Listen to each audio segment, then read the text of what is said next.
Today is January 6, 2026. It's 2 p.m. This is the Durango City Council study session.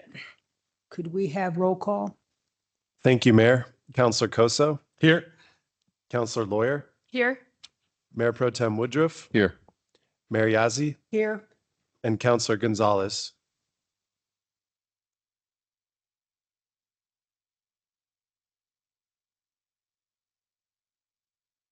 And may we have a reading of the land acknowledgement.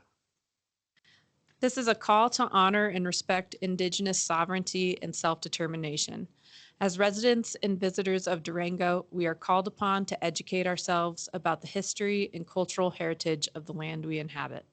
The city of Durango is situated on the ancestral homelands and territories of the Nuchu, Ute, Jicarilla Apache, Pueblos of New Mexico, Hopi Sinum, Hopi, and Diné Navajo nations. The original stewards of this land were forcibly removed and exposed to countless atrocities by the United States government, including repeatedly broken treaties, forced assimilation, the tragic legacy of Indian boarding schools, and the loss of ancestral homelands. We recognize lasting generational trauma exists within Native communities today. We affirm the continuing importance of ancestral sites to descendant communities as integral to the living cultural landscape. This acknowledgement only becomes meaningful when combined with accountable relationships and informed actions.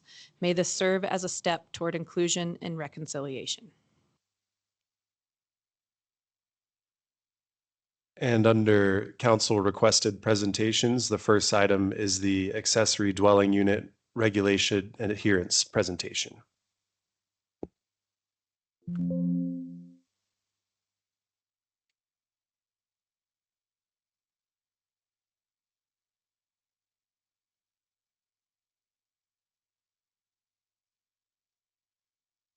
afternoon, Council. Jamie Lopku, your Community Development Director, to present on accessory dwelling units. ADUs support the city's vision and our strategic plan goal of innovative housing and economic development by providing housing solutions to support a multi-generational and mixed income community.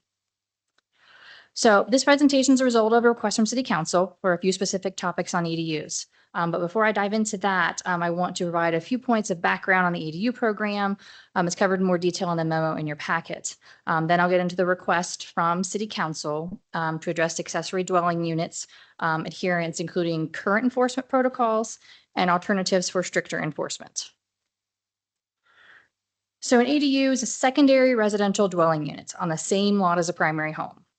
You often hear it referred to as granny flat, in-law suite, backyard cottage, casita. They can either be integrated or attached, which is what you see on the picture on the right, or they can be detached in a separate building or above a garage, as you see on the two pictures on the left. And ADUs have existed in Durango for about as long as the city is itself. They are an efficient way to increase housing options for families that want to care for their elderly members, bring their kids back home. They can produce income to assist with homeownership, and they can be accommodated both in existing and proposed neighborhoods. And I will note that ADUs typically make up about 1.5% of Durango's housing stock.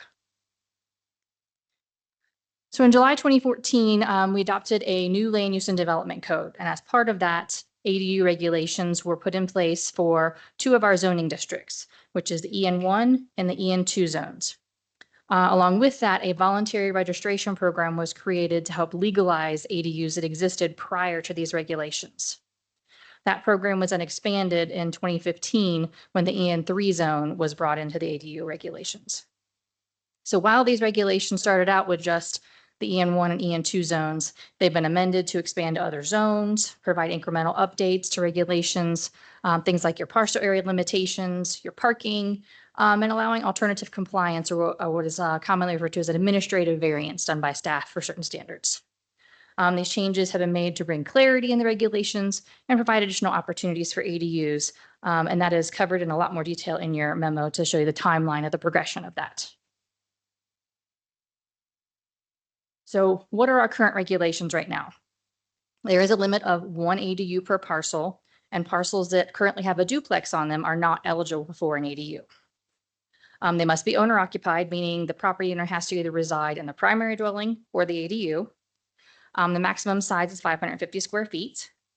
They have to meet our required design standards like setbacks, height restrictions, and those are based on whether the unit is integrated to the house or detached. They do have to have one additional off-street parking space, which will result in 3 required spaces. However, there is an exception to that under certain circumstances that will allow 1 space to be accommodated on-street. They do have to meet overall design standards like our floor area ratio and our lot coverage. The construction of an ADU is considered an additional dwelling unit, so it may trigger public improvements to the property. They cannot be rented for a short-term vacation rental, which means they cannot be rented for a period of less than 30 days. And they may be eligible for what we call established neighborhood alternative compliance, which is what we call the administrative variance to some of our design standards. And all of them are required to get a limited use permit, which is an administrative process done by staff that requires public notice to the neighbors. So let's take a look at where we're at now. We have been working over the past year to try and compile some accurate data on our accessory dwelling units. And that has proven to be a really complicated task for us that we're still continuing to work through. The data you have on the slide is the accurate information that we have documented to show the approved number of units within the city and broken that down by the year they were approved and where they are in the city based on the zone district. So currently there's 161 units that we have documented as approved. Now those aren't all going to be the same type of units. Because of the voluntary registration program, there was a tiered approach created on that based on the age of the unit. I'll cover it in greater detail when I get into the registration, but I did want to break it down for you that of those 161 units, 25 of those are what we call legally nonconforming. They were built prior to 1941, so they did not have to comply with our regulations. They did not have to do an owner occupancy affidavit. They did not have to do the age and safety attestation. The 66 of them are what we call registered. These are units that were built between 1941 and 2015, and they came in through the voluntary registration program to be legalized. And then 70 of them are approved, which means they came in, they followed the ADU process, they were full compliance with our land use code. We, on average, have received about 10 applications per year since the voluntary registration period ended in 2016. As you can see, a large number of our ADUs are in our EN1 and EN2 zones, followed closely by EN3. Those are our districts that came in first with the regulations, had the first opportunity, but they're also the areas that commonly had a detached garage or outbuilding on the property with alley access, which made it easier for them to convert the square footage to an ADU. So I wanted to give you a visual on where our ADUs are approved right now. I'm sorry I didn't put it on the slide before, but the red dots are detached and the blue dots are integrated or attached units. And of these 161 units, 89 of them are detached and 72 are integrated. So that means our detached are about 55% of our ADUs. So the map on the left is going to show you the area north of downtown. Our EN4 zone is the orange zone all the way to the left. There's 12 units there. The yellow is along North Main where you have 34. That's EN2. And then Animas City in the purple is EN3 zone, and there are 29 there. And then we have our blue, which is our EN5 zone, and there are 3 there. The picture on your right is, of course, our downtown area where we have our EN1 zone, and there are 70 units there. And then the bright yellow is our MUN zone, and there are 3 located in that area.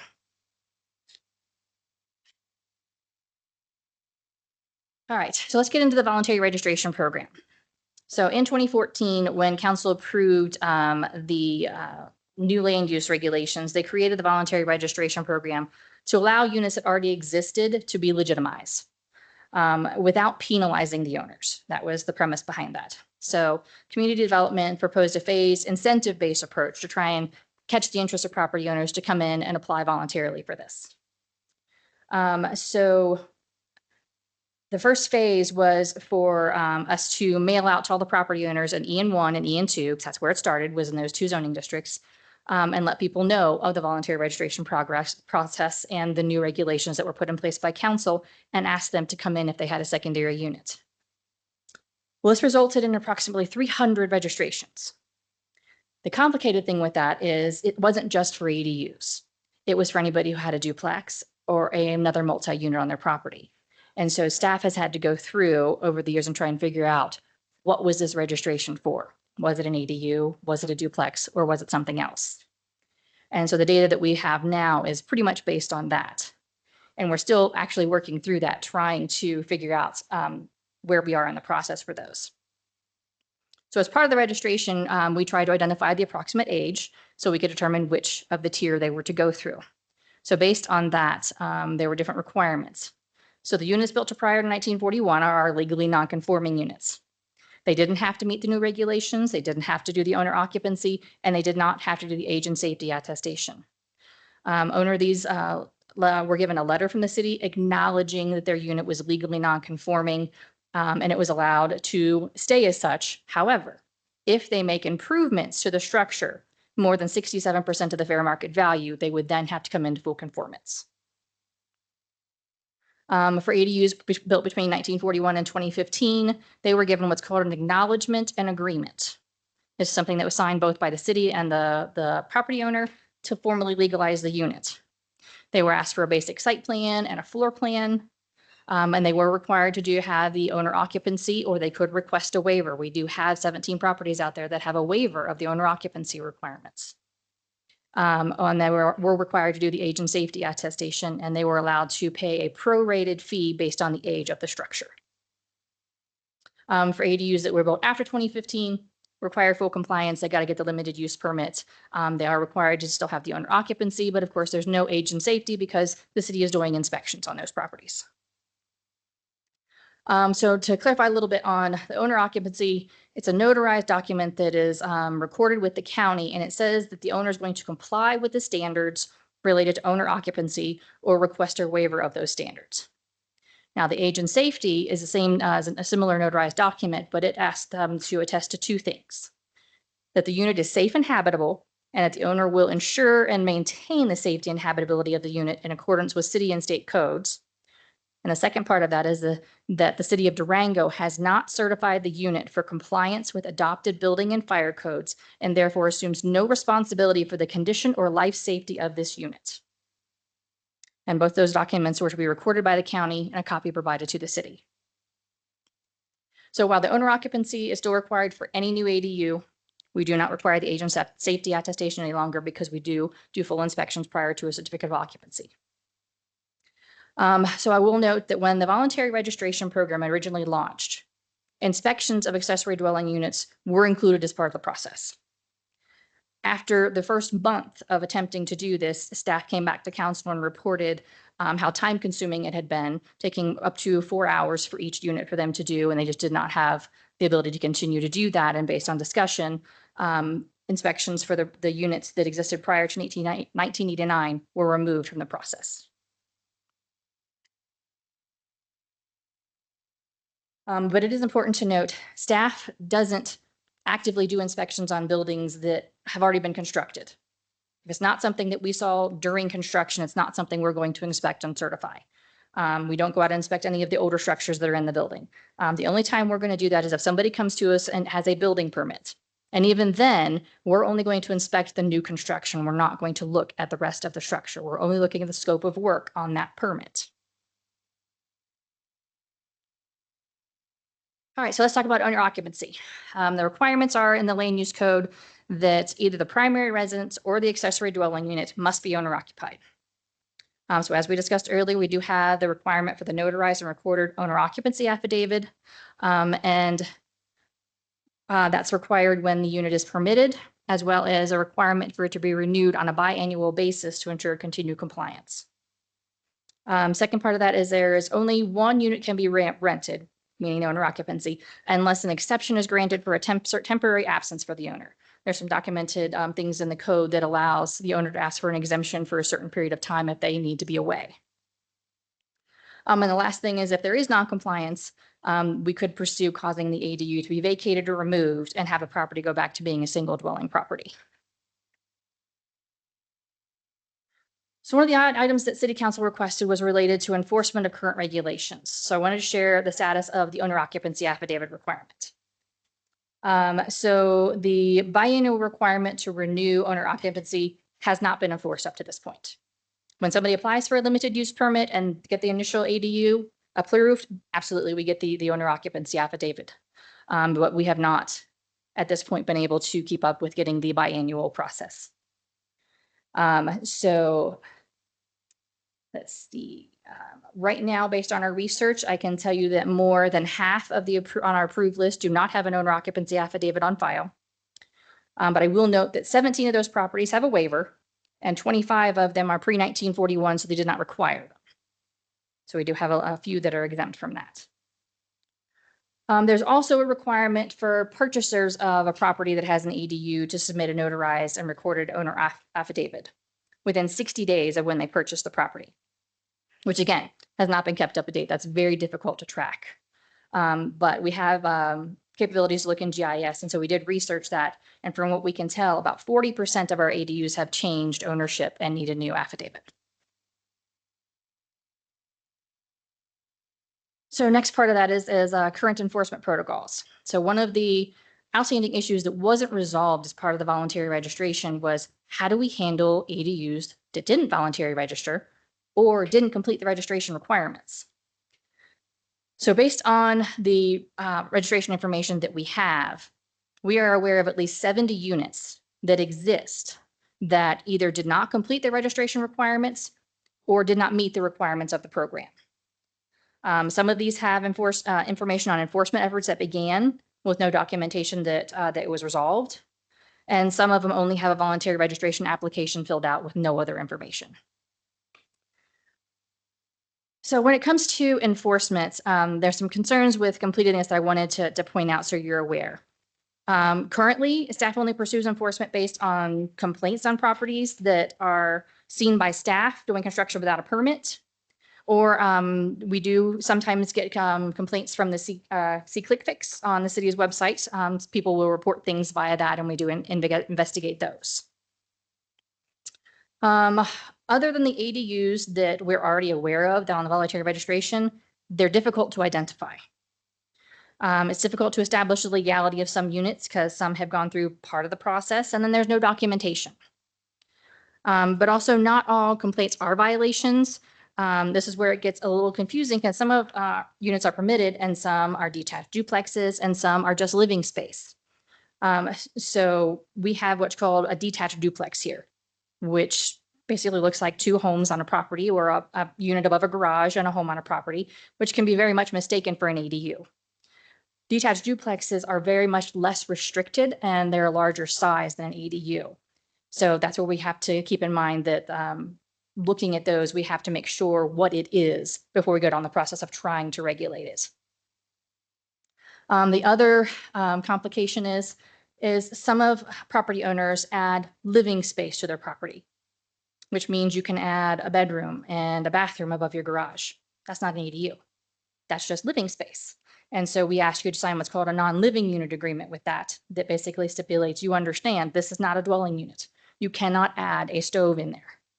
Because we define, let's see, we have a definition of a dwelling unit as the provision of independent living facilities for one or more persons, including permanent provisions for living, sleeping, eating, cooking, and sanitation. So our non-living agreement is something we put out there for people who just have a bedroom and a bathroom and probably a refrigerator and a sink in their garage. It's not an accessory dwelling unit. It's not something we regulate as an accessory dwelling unit. And the problem we have with that is after inspection, people will add a stove. It then becomes a unit that becomes hard for us to regulate. So there's what we have. Two of those two are two things that make our ADU problem a little bit more hard to wrap our hands around. And then we'll move into alternatives. So I think we have a good path forward for owner occupancy and how to wrap our hands around that. We are going to draft letters to be mailed out to all property owners where we're aware that an ADU has been permitted and let them know they need to come back in for a new owner occupancy. We're going to send them the hard copy, offer up notarization with the city, get it recorded and back in with us. And what we're going to do with that is our OpenGov software has a system that allows us to do what's called a campaign. So we will put their information in there and it will automatically set a 2-year deadline. And we can say, okay, 30 days before that, send the property owner a letter. It says it's time for you to renew. So that way it's automated and it's not on staff to have to remember to do these things at different intervals throughout the year. So I think that will help keeping the biannual status up to date. We're also going to monitor our GIS quarterly. We're going to take the list of current owners and check that against what it is in 3 months from now and see what's changed. And whoever has changed, we'll again mail them a letter and say, okay, you've bought a property with an ADU that requires owner occupancy, and then work with them to get that recorded and add them to the campaign database to make sure we're upkeeping that. So I think that is a piece that we can definitely do better on, and we will work towards that. Lastly, we've all heard a lot of information from the public, a lot of concerns, a lot of questions. So staff's proposing that we do some sort of informational session, both to share what are the current regulations out there, what are opportunities that exist to legalize units that are not currently legalized through the limited use permit process, and get the ADU rebate program out there. As you can see in the memo, it hasn't been as well used as we would like it to be. And I think the more we can get that out there for people to cover those fees, we can hopefully get that used. And I'll be happy to answer any questions.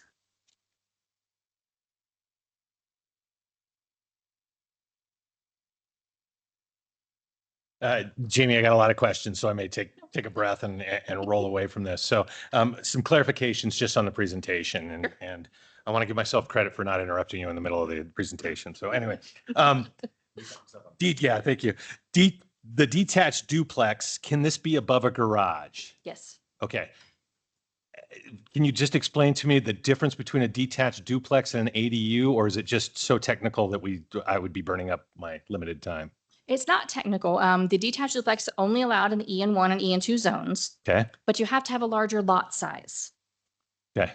So a lot of the smaller lots, it will by default be an ADU.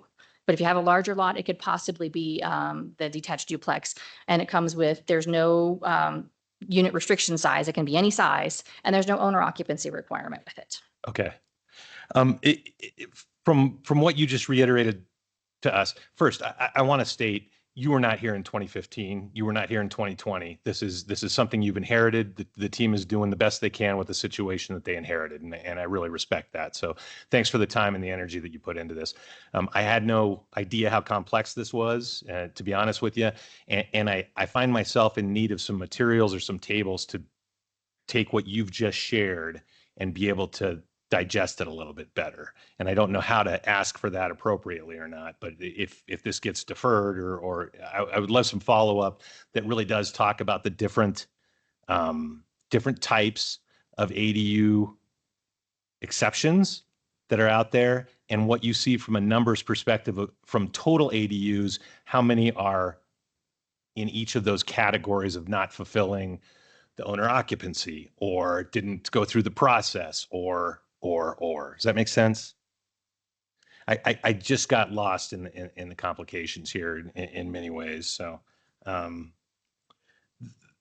there has been a lot of conversation around utility infrastructure and the addition of any more ADUs into this mix. The presentation, we didn't talk much about what kind of strain this might have put on utilities. I don't know if you can speak to that at all or not.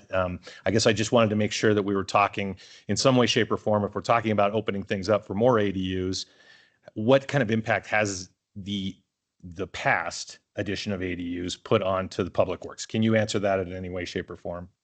Not at this time. Okay. All right.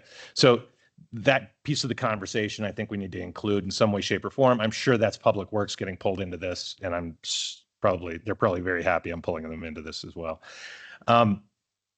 Short-term rentals are the other issue that I find myself a little uncomfortable with. We know the integrated ADUs and the detached ADUs, you've done some great mapping here, but there is an overlay map somewhere that we can figure out to put short-term rentals into these neighborhoods as well, and determine what kind of density we're looking at. Very transitory folks that are potentially just, it's an over impact in some of the neighborhoods. That's one of the key things I'm worried about too. I don't know how best to do that. I think we may need some time on that. I think the individual components, a heat map of the short-term rentals is out there, and you've done great work here on the mapping of these. But in some way, shape, or form, being able to see all of that together really would bring graphically across kind of the impact, I think, of short-term rentals and ADUs together. I'll move on and then circle back. Thank you, Mayor. I Thank you, Jamie. I know this has been a lot of work and probably getting up to speed on where everything is at. So thank you for the time and energy of you and your team to kind of get us all on the same page here. So something you said earlier about having a ADU, signing off that it's safe and habitable. Is there a legal liability to us as a city if we say that an ADU is habitable and ready to rock and roll, then that we could therefore incur some sort of legal liability because of that? Did I hear that correctly? Yes, all units that were built prior to 2014 were supposed to have an age and safety attestation, which puts the liability back on the homeowner because we did not inspect them. Anything after that is fully inspected by us prior to certificate of occupancy. Would a CO count as that sort of habitable space, requirement? Like a certificate of occupancy, could that be seen as kind of that same thing? Most of the units that were built that came in under the voluntary registration didn't go through a permitting. They were just done. They didn't get a certificate of occupancy. They I see. didn't get a permit. So that's why we as the city were not going to take on the liability of that. That's why we asked for the age and safety attestation. I see. Okay. Thank you for the clarification. Then do you think there's any interest in bringing the legal non-conforming units up to speed to current requirements? Because they're legal non-conforming, they don't have to adhere to any of the framework that we've kind of predicated all these conversations on. Do you think that would be? Do you think there's a lot of issues with trying to bring some of those legal non-conforming units up to these current standards? I think we could have that with many number of residential units in the city, but there is not a lot of standing for us to go out there and just inspect a private property. The only thing we have is an unsafe building code in our code of ordinances, and that is a very extreme thing where we would look at possibly condemnation of a property. So I don't know that we have an in-between at this point to try and check the livability of those. So if somebody goes to SeeClickFix and somebody says, hey, I think somebody has an ADU that's out of compliance, what would be the next step for us as a city? People can report it to community development or through SeeClickFix, and we do send a code compliance officer out to the unit, and they do talk to the owner about what's there, and they can go into the unit and physically see if there is an ADU there and send them down the path to get an approval for that. If there is not one, we will research it first to make sure it's not on our list of something that we're aware of. Okay. So you kind of went over the stricter enforcement aspect of this kind of as a next step. Do you anticipate there being a timeline to try to get something kind of put to speed with some sort of process or standard that we're, trying to get up to? I'm hopeful that I would say probably by the end of January, maybe in February, we'll get letters out, making them aware. So we can at least start the process of making people aware of trying to get those compliance for owner occupancy back in place, as well as we'll set an initial for owner occupancy now. We'll look at what the changes are, and we'll seek out all the ones we're aware of that have changed since they got their permits and try to get compliance from those as well. Okay. So we'll have 2 different letters going out. And I assume we have some sort of violation matrix mapped out if somebody is non-compliant or they're out of whack with something within the code, that we have some sort of like, hey, this is what's going to happen if you're not owner occupied or whatever else. For owner occupancy, yes. I mean, it basically, we can ask them to remove the ADU or essentially remove the stove. It's to alleviate the unit that's there. That's one of the easiest solutions for something like that. Okay. But we do have kind of a violation matrix to kind of, when we were doing these enhanced enforcement procedures, that we have a way to have some teeth behind it. The land use code is a little bit different than most of our compliance processes, that we start out with a notice of violation that says, okay, here's what's wrong and here's how many days you have to fix it. And usually, we try to educate first. We try to work towards a voluntary compliance. Very rarely do we get to the point where we're at the next step, which is working with the police officers, code enforcement, to actually issue a ticket, a violation, which would then trigger going to court. Okay, great. I got more, but I'm happy to kick the can. Okay. First, I want to apologize if I have you repeat anything. I'm struggling with some hearing stuff right now. But I wanted to also acknowledge what great work you did. I can't even imagine the time and effort it went for you and staff to compile all this, and the little nuances that I didn't even think of, like someone building an ADU, not putting a stove in, getting it checked out, and then putting a stove in. Like, how can you keep up with all of that? I find it to be impossible, but I don't think it's a problem that we're dealing with alone, right? I think it's all over, especially in communities where the price of housing has gone up so much recently. And so I think it's a balancing act that we need to kind of try to maintain. And I appreciate some of your thoughts about going forward on stricter enforcement and how to do that. Obviously, you don't have unlimited hours to go and knock on everyone's door and make sure that they're compliant, nor do we have the budget for that. And I don't think that's a responsible use of that. But making sure, I wanted to touch on the aging infrastructure a little bit, because I do think that that is important for us to realize as we kind of get into it. I know you can't answer the questions right now, but our utility rates just increased to fix dilapidated pipes. And I think it would be important for Public Works to conduct a capacity study specifically for the EN neighborhoods to ensure that the lines can handle increased taps and usage that will come with, potentially adding in more ADUs. And so I find that piece of information would be super helpful, as well as the STR component, like can we get a map of not just ADUs, but STRs as well, approved ones that, I get that there's some that are, aren't, but we have systems in place, hopefully. But so that we know the strain on all of our, roads and parking and systems in every neighborhood. And so I just think that those two kind of components would be helpful. And then I also do think we have heard that direct neighborhood input hasn't been heard. And so I think it's important, like you mentioned in your presentation, that we do some more community outreach as we look at these specific neighborhoods to increase ADUs and potentially like do a series of Engage Durango forums or neighborhood specific focus groups to ensure residents feel heard regarding their specific alley and street concerns, because everyone is different. So anyways, those are my thoughts overall. Thanks. Alrighty, let me take a moment. I understand Shirley is online now. So Shirley, do you have any questions?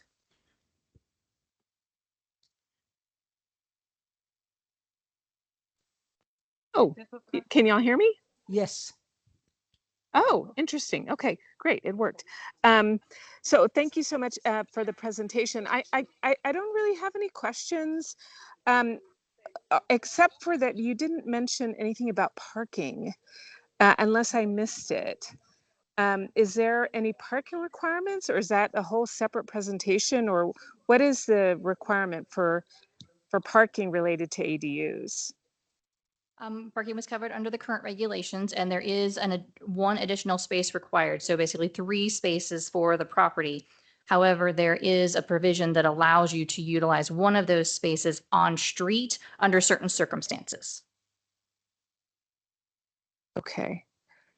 Okay, well, that's really all the question I have. I feel like most of the concern I've heard from constituents is related to parking issues.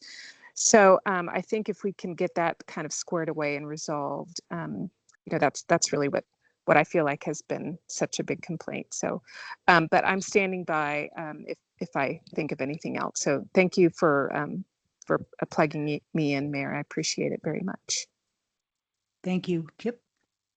Jamie, it seems like we've got a lot of issues that we need some cleanup on, and you've got some solutions to a couple of those. For me, it makes no sense to even think about adding more ADUs into the system. Have you thought at all about putting a freeze on additional ADUs being created at this point until we've got our systems under control? And let me ask that question first. That would not be something that we could do at a staff level. That would come from council direction. Is there a capacity issue with continuing to take on new ADU applications while trying to clean up the systems for the prior? Like I said, we only get about 10 applications a year. Not that, Not an that issue big. there. Okay. But trying to look at the 70 properties that are still hanging out there right now, we would have to figure out workload wise where we could work that in. And you addressed an issue that, I'm sorry, the years got mixed up for me, but staff came back after a month or 2 months and just said, this is way beyond what we can do.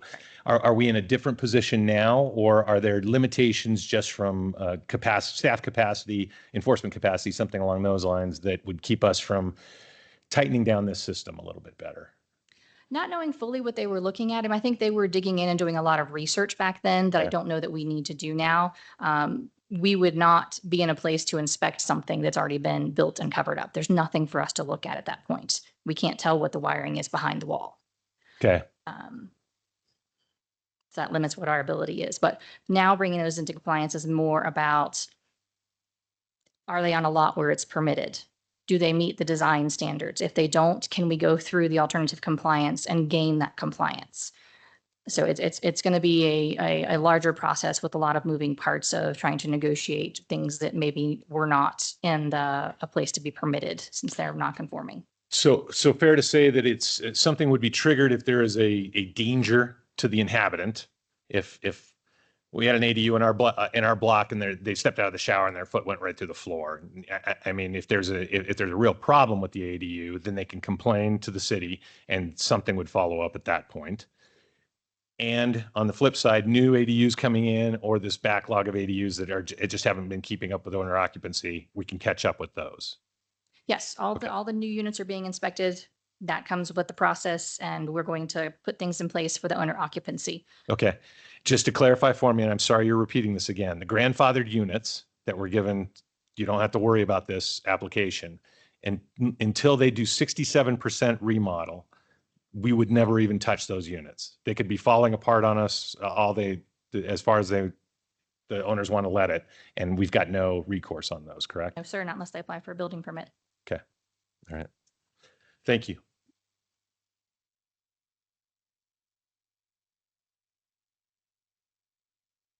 Alrighty, I have one question. Okay, so you have a total of 161 units that are tracked by the city of Durango in all various stages of development. Do you have any idea how many are out there that we aren't tracking? Or is it like 100, 90? Because I know there's a lot of them out there.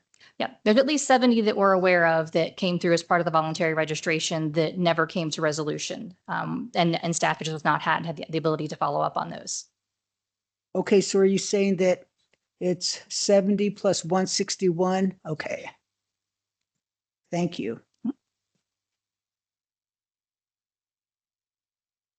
Thank you, Jamie. Kind of follow up to Kip. Are you familiar with other municipalities that interject when housing conditions are thought to be unsafe? Is that normal municipal response, is to insert themselves into those conversations? Or in your experience, is that something that is usually between the renter and the homeowner?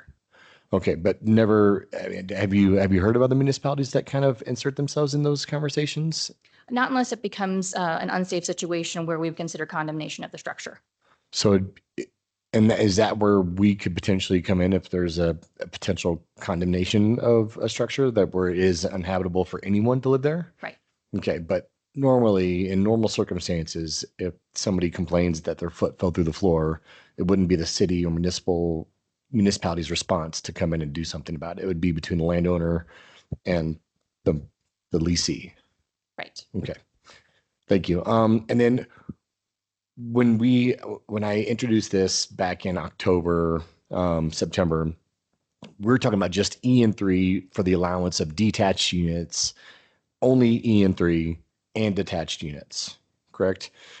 Is it safe to say that because of current setback and lot size requirements, that not every parcel is going to be available to even have a detached unit available? Yes, that is accurate. Okay, so it's about one established neighborhood, and not all the lots are going to be even eligible to, or even people might not have an appetite to even put in a detached ADU. But they do have a current allowance for an attached ADU, correct? Right, I believe it was for the EN 1, 2, and 3 zones. Right now, Okay. they all have parcel size limitations for detached, and we were looking to Right. remove. But there are current allowances for detached units in EN 1 and 2, correct? Or is it, There's a parcel limitation. On EN 1, 2, and 3, they are allowed, but you have to have a certain size parcel for them to be allowed. Integrated, allowed by right. But the parcel size of EN 1, 2, 3 will dictate whether you can do a detached. okay, So it's Well- allowed, but you have to have a parcel big enough. okay. Great. Thank you. Mayor, I guess I wanted a little bit of a council conversation, and Jamie, that doesn't mean you're totally off the hook on this one yet, but what Jamie shared has changed my thinking a lot about pausing everything at this point until we get the systems in place with the city to make sure that what we're agreeing to and what these owners are agreeing to, they're also following through on. So I'm lost a little bit in regards to what next steps would be out of a study session if we've got a modification based on the presentation, presenting some new stuff. Does that make sense? Oh, no, that's absolutely. I was waiting until the discussion was there Sure, because I think sure. that's the part that, as staff, I just want to make sure that we know where we're at because this was an item that was brought by council. So it was at the direction of council. I think it went through CDC. That when we looked at changing to allow the parcel size requirement, that went through CDC. This CDC has not seen. Yes, but I mean, as far as the original council request, Yes. it has gone through CDC. So that means that the next step in the process would go to first consideration. Well, so Council? I pulled it Yeah. until we had this. Study session. And then I guess maybe it's a procedural thing. Would I need potentially if I decide or anybody I guess decides that they want to move forward with this? Because right now nothing's on the table. We don't have anything up for consideration because I had pulled it. Correct. Was it pulled or was it referred to the CDC? CDC came back and kicked it back to us. And then after Councilor Costa made some statements, I decided to pull it Okay. until we had this exact study session for their next steps. And so from my understanding, there is nothing on the table. It would take something new to resurrect the current, that previous ordinance to bring it up under a new business. At least that's how I see it. I think that because the motion that passed was pulled it until this, since this happened, it would then go back on as first consideration for an action to either be approved, denied, or pulled indefinitely. So there would have to be the trigger for it was pulled to until we had this study session. So since we've had this study session, it would then go back onto the first consideration for then the council to decide what is the next step for this item. Correct, Mark? Yeah, that's a good summary. Then the purpose of that is that ordinances can't just disappear. Another counselor can pick them up, but they have to be dealt with officially. So in the assertion that, yeah, it was pulled pending this study session means it would automatically come back on. And at that point, you can modify it, amend it, vote on it as is. You just go through the rest of that ordinance process. So it would come back as I think it made it through first reading, right? No. No. I don't Pull. think so. That's where it paused at first reading. Yeah. At first reading. So it would come back as a first reading. Right. And that would be next council meeting? Yes. Not tonight, but Not tonight, but next council meeting. I third slipped and January. said first reading. I meant actually consideration. Consideration. Yeah. Sorry. Old habits die hard.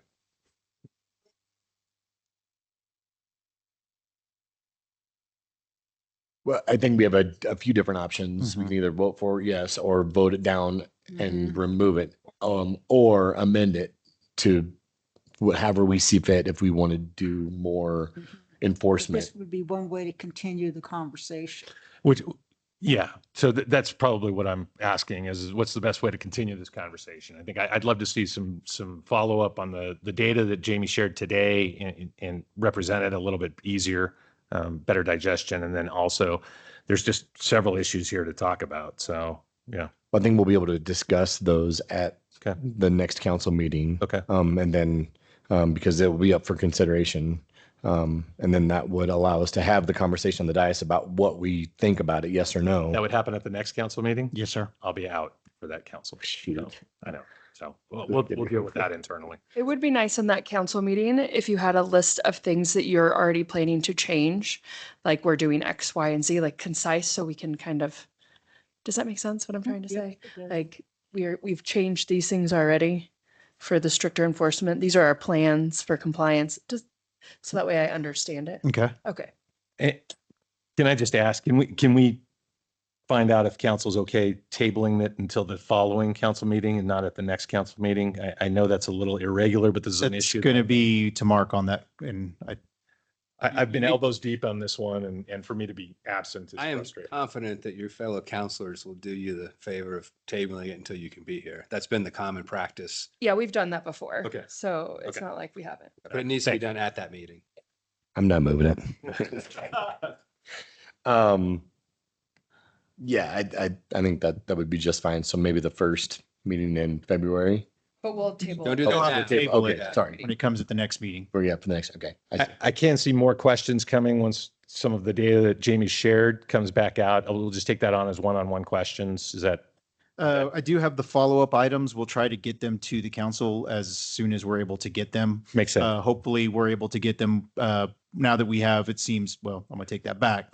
If the council decides to go ahead and table it to another Sure. meeting, that gives us at least a month out, which I hope would give us enough time to have that follow-up information ready for the council for that discussion. Jimmy or Jose, do you need council direction for any of the enforcement or anything that you've discussed? And I mean, you don't need us to say, hey, go about this way? No, sir. Like you're good with where things are at now? Okay. So I want to make sure that you weren't like left in a lurch, like, well, I can't do anything until you guys tell me to do it. So I just want to make sure that you had enough tools at your disposal to do what you need to do. Okay. Thank you. Jessica, any more? Shirley, do you have any more questions?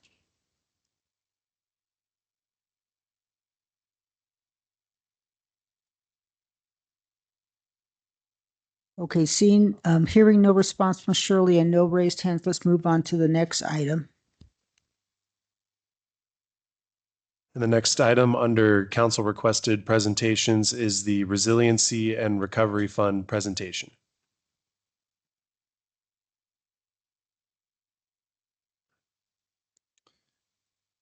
Good afternoon, Mayor and Council. Tommy Crosby, Economic Opportunity Manager in the Prosperity Office. Here this afternoon to discuss the outline of the framework of a Resiliency and Recovery Fund. This would be really targeting our innovative housing and economic development strategic plan goal. And really this would be another arrow in the quiver when it comes to tools we're able to provide to protect our local businesses in our community. So to set the table a little bit, council requested a study session on this topic to provide a concept level framework of what a program like this might look like. I really want to stress that this is really just a concept only. We took the ball only so far.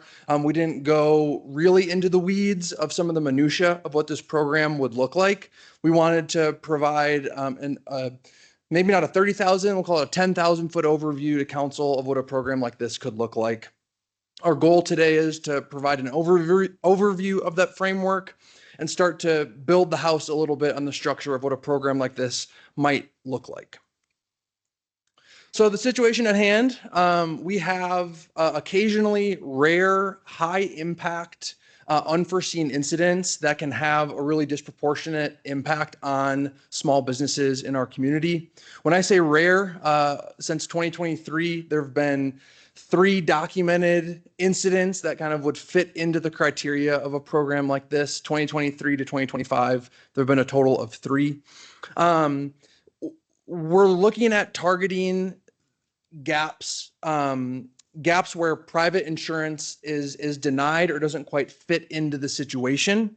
We can really see the risk starts to snowball and the threat to those businesses having to leave our community or permanently having to close due to the inability to recover from these rare high impact incidents. The ripple effects of that, I don't really need to describe in great detail: loss of jobs, potentially essential services, neighborhood vitality, just to name a few. So I want to be pretty clear on the concept that we're bringing to you today of what it is and what it is not. This is really going to be a last resort tool. with the limited number of instances where a tool like this would actually be used, it would absolutely be the exception of when a tool like this and a resource like this would be used. It should be meant to bridge the gap. This isn't going to be a long-term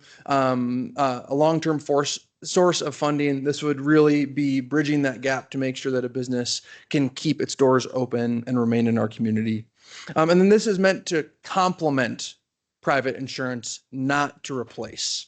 So flipping the coin to the other side of what this program is not, we do not want this to be a replacement or a substitute for a business's private insurance policy. We don't want this to, just fill in the blank with routine operating risks or normal maintenance that a business hasn't budgeted for. And this is not meant to be a general grant program for small businesses. This isn't like some of our other grant programs like the Renew grant, where any business at any time can make a public facing property improvement. The use of this program would definitely be the exception. So looking at what could some core eligibility standards look like for a program like this, one that we have landed on is this idea of an unforeseen event, unscheduled, unplanned for, sewage backup, unforeseen flood, something that is out of the ordinary. You're not replacing your water heater or your HVAC system, something like that. There would need to be a documented hardship component. So this wouldn't just be word of mouth. City gets a call, hey, my business flooded. I need to activate this emergency impact fund. We would likely need to have some sort of documentation showing that they applied to have their insurance cover this incident, and that incident was denied, or only partial coverage was provided. And again, this fund would be coming in as that bridge to help that business keep their doors open. Likely looking at some sort of no-fault standard. This wasn't an employee that left the sink on. This would be something like a sewage backup that is out of the business's control in all likelihood. And then location and standing, they need to be in good standing with the city, active and valid business license, and then within city limits would be kind of the extent of coverage for a program like this. We looked at a menu of support options for this program. One lane could be a traditional grant, one-time source of funding to help cover unforeseen costs. Other option could be a loan. The city provides that upfront funding, maybe with a low or no interest cost, and gets repaid over time. Or we could look at some sort of hybrid. We could provide that one-time payment, and maybe if it's a larger incident, you provide that one-time payment with another component, another arm of that funding package that is going to need to be repaid over time. That would really help us stretch those dollars as far as possible. So in your study session packet, you received just a conceptual outline of what this grant would look like. What this fund would look like. By no means is that a final version. We just wanted to show council that this is something we can stand up very quickly. If council does so choose to move forward, we have a great existing platform that we've streamlined all of our grants onto Submittable.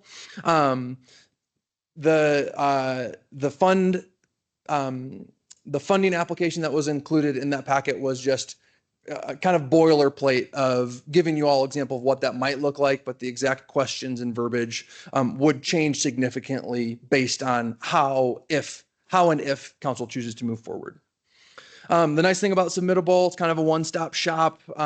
There's a great user experience and then also a great back-end staff experience.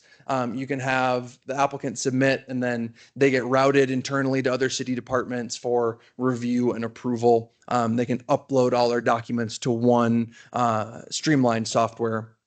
And then on that note of kind of back-end multi-department components of this, a program like this would be facilitated in close coordination with the safety and risk team. We had a lot of conversations prior to this presentation with the safety and risk team of how these incidents tend to roll out. How does the city tend to handle them? They would be a lockstep partner as far as the internal coordination of this fund would work. high level understanding of what the process flow would likely look like. We'd get those policy and guardrail, the policy guardrail set in place, determined by city council. Staff would administer this program. We could keep it internal to the city. And then the workflow, again, incident would occur. Applicant or business would apply and submittable. Staff would review and potentially recommend that to council. And depending on the circumstance, we would try to get that request in front of council as soon as absolutely possible, to really be a meaningful partner at the table of meeting that immediate need to bridge that gap with funding. One potential partner pathway that I really want to highlight, we reached out to Region 9 Economic Development District of Southwest Colorado, and they were very interested in partnering with the city on either creating a new loan program or altering a similar emergency impact loan program that they will activate from time to time. They most recently activated it with the Pagosa and Vallecito floods. They have been a great partner with similar loan programs. We stood up a loan program for some of our other grant programs when applicants needed that funding up front. They can take their award letter to Region 9. Region 9 writes them that check. Once the work is completed, the city would reimburse them. But with all that being said, I think if we do choose to go the pathway of a loan or kind of that hybrid model where we have a loan and a grant, Region 9 is standing in the wings, ready to partner and build out a potential program with us. Some of the outstanding question marks, how narrow or broad do we want this program to be?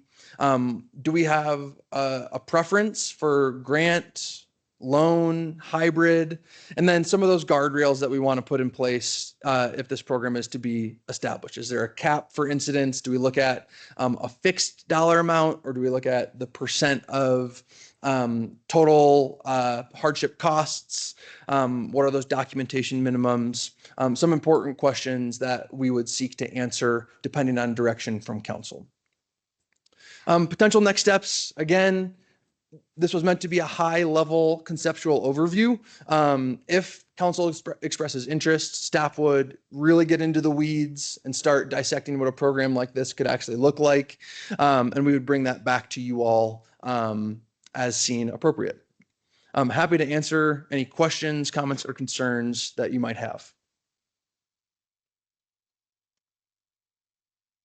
Tommy, thanks. I appreciate that. And credit goes to the city manager for taking a couple of very hazy ideas and pulling them together into something cohesive, and to you and the team for really building something that I think's got a lot of potential here. So I had some nitpick stuff that I won't go on in regards to the form, but loss of revenue due to any shutdown would be a part of this form. I just didn't see it when I was reviewing it, but it'll be there somewhere, correct? Okay. There was a line that was no active litigation against the city. It was in the checkbox list that was a limiting factor to it. After talking to the city attorney, I just wanted to say that we should really have related to this claim against the city. So if no active litigation related to this claim against the city, I do think a business that might have something else, a parking ticket, whatever the heck, might be arguing out in front of the city. It shouldn't eliminate them from the completion in this. I really appreciate the loan element and working with Region 9. I think these public, private, nonprofit, governmental partnerships are great. Certainly would be interested also in talking a little bit more about how the program might be used if we were doing infrastructure rebuilds down Main Avenue, for example, and we've shut down an entire block for a summer, for half a year, whatever it might take to redo these. The ideas that I've bounced around a little bit with the bid and some other entities were, how do we get these businesses to be supported during this time of something that's not necessarily their fault, but it just needs to happen. And so these big rebuilds that were really going to be blocking access, et cetera, et cetera. So you had talked about it being kind of a one-time kind of emergency thing. And I guess I'd be a little bit interested in talking a little bit more about how it might apply towards something that is planned, is not necessarily an emergency, but still significant business interruption. Does that make sense? Absolutely. Yeah. Great comments and questions. I think if we do decide to take that next step, absolutely would try to include and address those in a subsequent kind of more fine-tuned version of a program like this. Okay. And maybe a couple more questions about specifics that may not have been vetted quite yet. So when we talk about bridging the, and I apologize if you've already answered this and I just didn't catch it. But when you talk about bridging the gap when quote unquote insurance is not timely, would you anticipate that if insurance money does come through at a later date, that they would reimburse that grant cost back to them? I think that's where maybe we open the door to these discussions around loan hybrid. Do we categorize, for instance, flood occurs, it's tied up in insurance for 3 months. This business wants to get their doors open. City enters the picture, provides a hybrid grant that is contingent on if this insurance claim is approved, the city would be reimbursed. I think that could be a great potential option. So if that claim eventually is denied, the city's already provided that funding, business gets to open. But if insurance approves, city gets that money refunded. Okay, great. Thank you for clarification. And then do you anticipate there being some sort of grant committee that would approve some of these and recommend them for council for approval? Or would it just be like 1 or 2 people within staff? It's a good question. I think there's benefits to both. I think with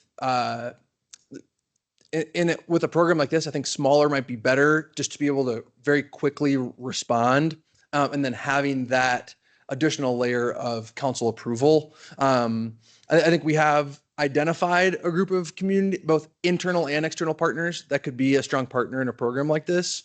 Likely pretty similar to the review group that we have for our economic development incentive program. But I think a good bridge that will cross when and if we get there. Great. Yeah, I just wanted to, just think about kind of how we're going to kind of put these pieces in place. So yeah, this is great. Thank you so much. If I could just add a little bit to the funding portion of it, because I do want to make sure that, especially when public is listening, that, tax dollars are always going to have something tied with it, right? We just don't give them a check and say, go off and here you go.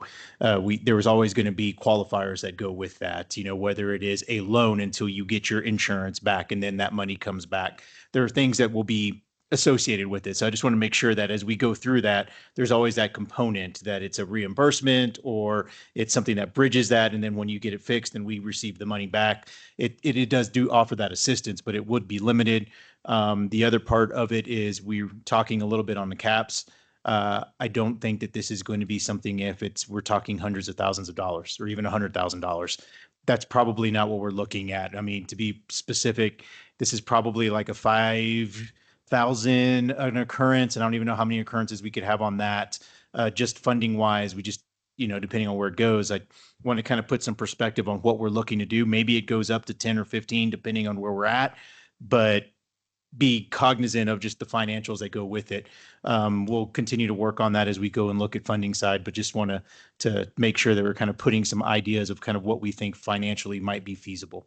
Jose, with it being such a rare event, does it really need to be as low as 5,000 per incident, which could get eaten up pretty quickly? One of the incidents that was referred to was clearly, $30,000, $40,000, $50,000 incident. So I guess I want to push back a little bit, or at least ask the question, why at a 5 or a 10 if the business that's affected is clearly over that threshold? I think what you're looking at on some of those areas is just financially, do we have the funding for it? If we're specifically talking for that one business, you're looking at tapping a fund for $50,000. That's a large amount of money for us to be able to go through. And I think that's what we're looking at here is when you look at the budget, as y'all have gone through, we don't have, in some of those instances, that kind of cash to be able to pull away from that. That means it's going to come from operations, and we've got to figure out where that goes from. So this is a hybrid program that we're looking to go through, running through our prosperity office. But the funding that money comes through specifically in this budget year is going to come from an operational component if it's established right now. So that's the part of where I'm trying to put this perspective in guards of it, of like, what could this possibly look at? I don't know if I could find that kind of funding right now for an incident like that for right now. So I'm just trying to put in a portion of this is what it might look like here. If we look at something out down the future, where we know that we can plan on, maybe 27, we're able to kind of look at and see, hey, here's some ways that we can plan on it. Here's some more ways that we can put funding on it. I think that's an easier way to go about it. I think if we're doing construction projects like if we're doing a main avenue infrastructure, that's something we're planning on. That's something we can put more funding aside, knowing that that's coming up. I just think on things that happen right at the bat, things that are unexpected also are going to be unexpected for us, and being able to have cash at that amount may be very difficult. Not saying impossible, just saying be very difficult. Yeah, I guess I'm a little worried that it's not the business owner that's at fault here. And yet, if the city is contributory to the problem, that we're saying because we're tight on budget, we won't reimburse the business owner. So this is probably a topic for a larger conversation. We don't need to be having it here, but I guess I'm not totally sold on it being limited at a 5 or a 10. So let's leave some flexibility in the conversation for that. Yeah. So I do think it's a delicate balance between like the funding and, I mean, I'm a small business owner. I understand the city's economic health depends on small business. However, the city's, our finances, we're not an insurance company. And so we have to find that balance of if there's a way we can support small businesses and make sure they don't go out of business from something that wasn't their fault, like I am here for it. Like, let's figure it out and let's do it. But I do think that there's a delicate balance. The Main Avenue infrastructure project's a perfect example of that project. It is not unforeseen. We are going to be planning for that years in advance. I think that's a mitigation, not a funding. Like, okay, how can we open up access in the alleys? How can we put up signage? Like, can we contribute in those ways, mitigation ways versus funding ways? And I think that that is imperative that we do. And we can't, because it could just become an endless stream of people asking and requiring this money. And it's easy for us to say, I can see 3 instances in the last 3 years, but once this is out, how many people are going to apply for it? How many people are we going to tell no to because it doesn't fall within these requirements? How many amazing business owners that are such an integral part of our community that give back, that, volunteer on nonprofit boards, or we're going to have to be like, that doesn't fit. And that's what gets to be hard. It gets to be harder, I think, once this is out there. And so I think we need to have strict guidelines. And I think we need to really be fiscally responsible with this fund and make sure that it's like what's best for the city and the businesses and, financially responsible to our citizens. Again, I support a recovery fund for unforeseen disasters, but for planned infrastructure projects, I think the role should be mitigation, not reimbursement. I think tangible mitigation over cash revenue. I think it's really hard for us to determine estimated lost sales from someone and what their books look like and how much time is it going to take our finance department to dive into all that stuff versus it's easier to audit specific on reimbursable costs. This is how much the cleanup was. This is how much this fix was, if that makes sense. And so that makes more sense to me than this like intangible like loss of revenue. And again, I'm trying to look at this both sides, like business owner and where does the city's responsibility come in? We can't save everyone and everything. And as a business owner, you walk into risk. That's part of life, and it's part of owning your own business. And if there's part of me that's like, if you don't have the guts for it or the I can go and make a paycheck working for someone else now. But there's also a part of me that's like, we should support if things happen out of our control. So it's, again, I'm trying to find this balance versus like saving everyone all the time. Sorry, you're standing there and I'm like ranting and not actually giving you a question. So I would want to know how the policy defines a trigger event. I think that's important to delineate once you like dive in a little further.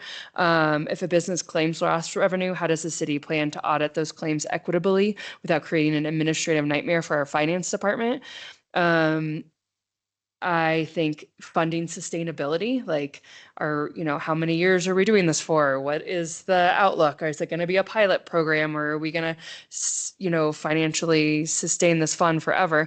And if that's what we're going to do, financially sustain this fund forever, should we look at other things that aren't fully funded before we do that? Transit and other, I don't know, just throwing that out there. I think you did a wonderful job throwing this together and utilizing the resources we have. Yes, to Region 9 and that loan component, because I think businesses could really use that, especially low to no interest. Like that would be huge to help supplement some of those, like being able to take 60 grand and like pay it off over 3 years versus having to deal with it all right now. I can make my business work with that. Does that make sense? And so that combo I think would be like on it. Okay. I think I'm done. Thanks. Thank you. I just wanted to comment briefly. I heard the statement made that this program could possibly end up in council approval of applications, and legal will never be able to recommend that. If you guys choose to go down this path, you need to establish a fund and then have that fund administered by the administration. It's just too wrought with, I mean, you're going to get, if you leave it to a council approval of an application, it becomes politicized, and I'll be defending you guys forever if it doesn't get awarded or whatever.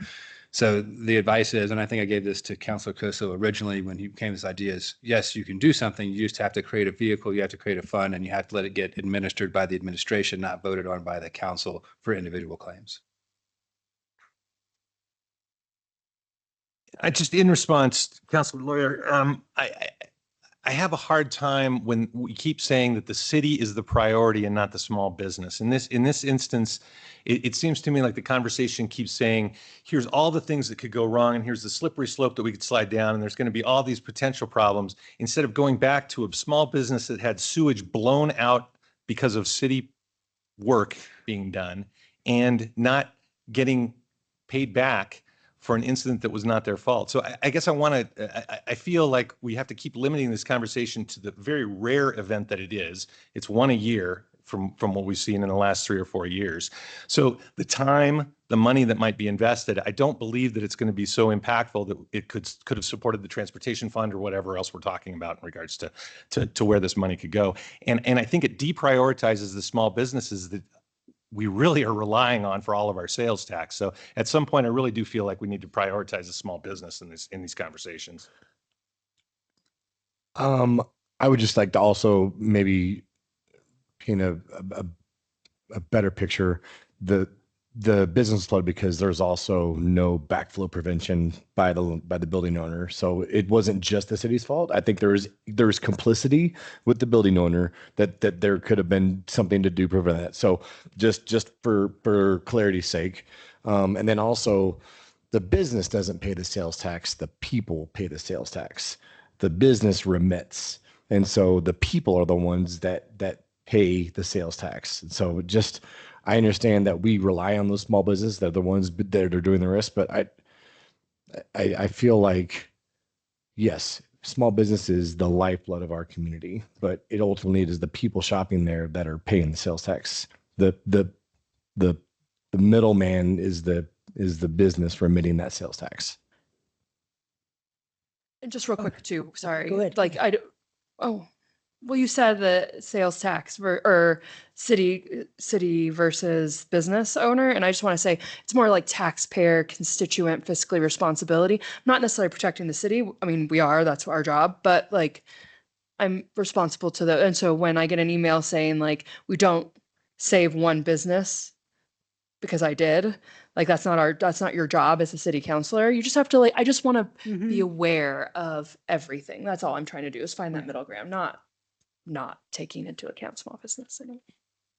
Thank you, Jessica. Okay, so Tommy, I was wondering, since you're still doing, what's that? Shirley, are you there? Oh, I'm here. I wanted to just ask a question when the time comes, Mayor. I didn't mean to interrupt you. Okay, go ahead. Oh, okay. Thank you. So I guess, Tommy, could you elaborate on the program at Pagosa Springs? I think you mentioned it in your comments, but can you tell us a little bit more about the program, or if they had a program? I'd be happy to look into what Pagosa is doing. I think what I referenced in my presentation was the emergency impact loan program that Region 9 has. It's not always activated. It's activated upon need. So the most recent activation was the flooding this fall in Vallecito and Pagosa, Region 9 reactivated that emergency loan fund specific to the incident of the flooding in Pagosa and Vallecito. But there was not a reference to the program that, or did they have a program on Main Street in Pagosa? I don't know if they have stood up their own proprietary program directly related to the Main Street renovations. I'd be more than happy to look into that. But off the top of my head, I'm not sure if they do have a program or not. Okay, well, I would be interested. It seems like I heard that they did. So if you have any information you can share, I would appreciate it. And that's all I had. Thank you, Mayor. Alrighty, so my question, thank you, Shirley. Okay, Tommy, could you look at maybe, okay, I see this as a boondoggle. You know, it looks like it's we're way out of our lane. So maybe if you could investigate, if we could give like a donation or some kind of funding to Region 9 to implement it for the city of Durango in case we need this kind of assistance long term. That might be an easier solution. And if you could look into that, and also I'm a little bit concerned about the need for some people to always focus on special interests, because we all are here to look out for the whole city of Durango, not certain people or certain businesses.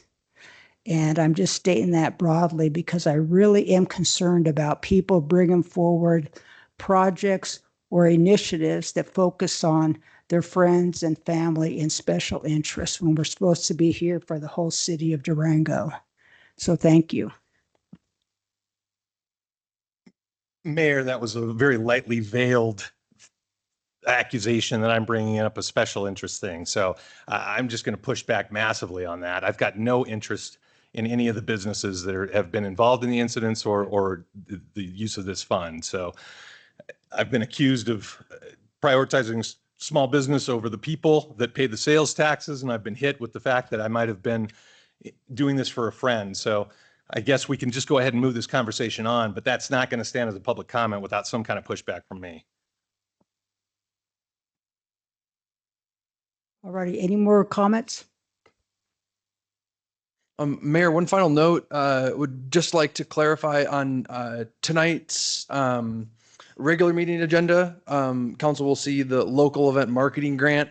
The Prosperity Office prioritized this presentation over a local event marketing grant presentation and study session. We'll get back to that regular cadence of presenting our grants prior to regular meetings starting in March. So just wanted to make that brief clarification for tonight's regular meeting and the local event marketing grants you'll see on the agenda. Mayor, I'm Okay, unsure that Thank you, Tommy. I'm unsure that we've given any direction on what should be happening next.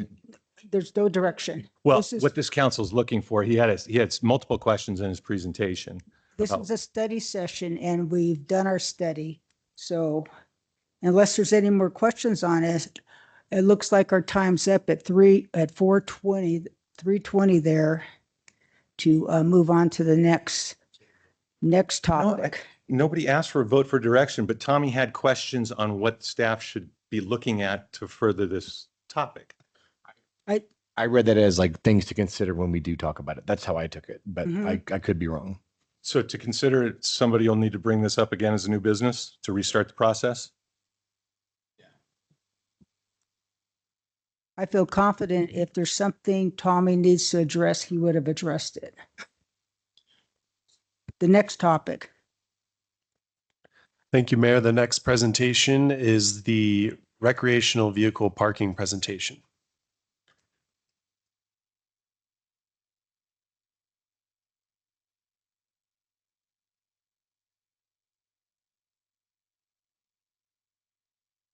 Good afternoon.